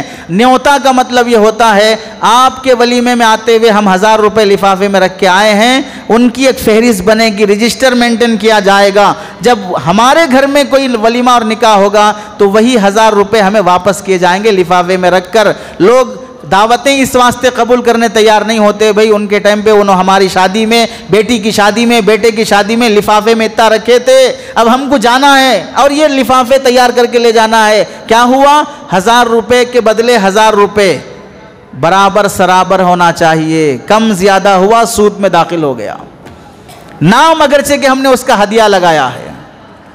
اب میں غلط ہوں تو حضرت تھانوی رحمۃ اللہ علیہ کو بھی غلط کہنا پڑے گا، نعوذ باللہ۔ وہ ہدیوں کا کوئی اعتبار نہیں ہے، بلکہ نارمل زندگی میں جو ہدیے اور تحفے ہونا چاہیے وہ اپنے خاندان اور اپنے مسئلہ کیا ہے، کہیں بزرگوں کو بلاتے ہیں تو لوگ قطار لگا دیتے ہیں، دو طرف نوجوان کھڑے ہیں، پھول لیے کھڑے ہیں، نعرے تکبیر لگا کے کھڑے ہیں، کہیں استقبال ہو رہا تو ایسے ہو رہا، کہیں استقبال ہو رہا تو ایسے کہ بھئی ہم آئے ہوئے بزرگ گلیاں ناپ رہے ہیں، بھئی کہاں ہے گھر، کدھر آنا ہے، فنکشن ہال کہاں ہے، پروگرام کہاں ہے، یہ پوچھتے پوچھتے آنا پڑتا ہے۔ یہ تمیز نہیں ہے، بزرگوں کو بلانے کا سلیقہ سیکھنا چاہیے۔ آخری بات یہ ہے، نبی کریم صلی اللہ علیہ وسلم کے اس سفر معراج میں ہم کو یہ بات معلوم ہوئی کہ ہم کسی اللہ والے کو بلائیں تو ایسا آدمی ساتھ میں رکھیں جو راستہ جانتا ہو، رہبری صحیح کر سکتا ہو۔ حضرت جبرائیل علیہ السلام کو اللہ نے رہبر بنا کے بھیجا۔ حضرت جبرائیل نے پوری دنیا کے وہ مناظر دکھائے جو نبی کو دیکھنا چاہیے تھا۔ یہ دیکھیں زنا کرنے والوں کا عذاب، یہ دیکھیں شراب پینے والوں کا عذاب، یہ دیکھیں سود کھانے والوں کا عذاب، یہ دیکھیں صلہ رحمی خاندان توڑنے والوں کا عذاب، یہ دیکھیں نماز چھوڑ کے سونے والوں کا عذاب۔ یہ سب دکھاتے جا رہے ہیں حضرت جبرائیل علیہ السلام۔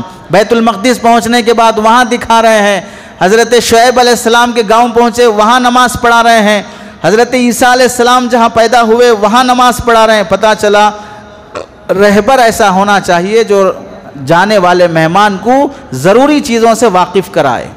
یہ چند سبق ہمیں معلوم ہوئے ہیں نبی کریم صلی اللہ علیہ وسلم کے معراج کے سفر سے۔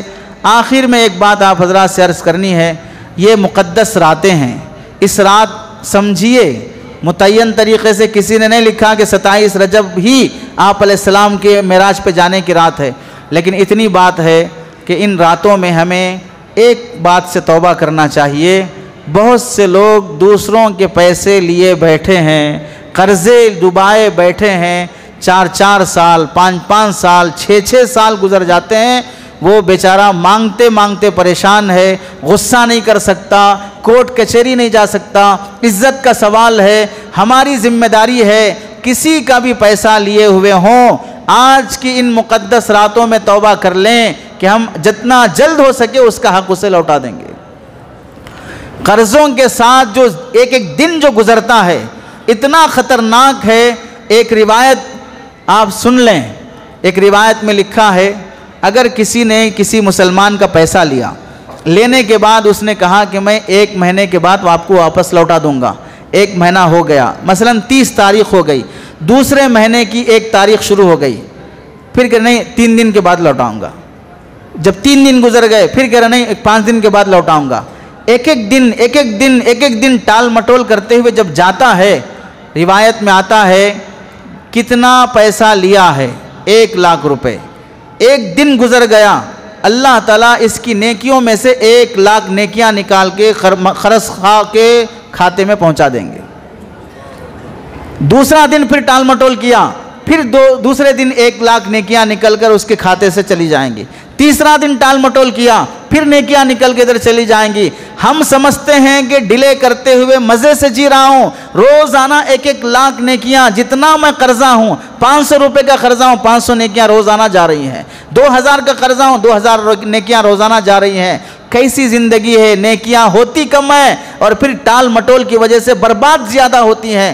اس لیے اپنے حقوق کو ادا کرنے کی طرف توجہ دیں۔ اللہ سے دعا ہے کہ اللہ تعالی ہم سب کو عمل کی توفیق نصیب فرمائے۔ آمین۔ وآخر دعوانا ان الحمد للہ رب العالمین۔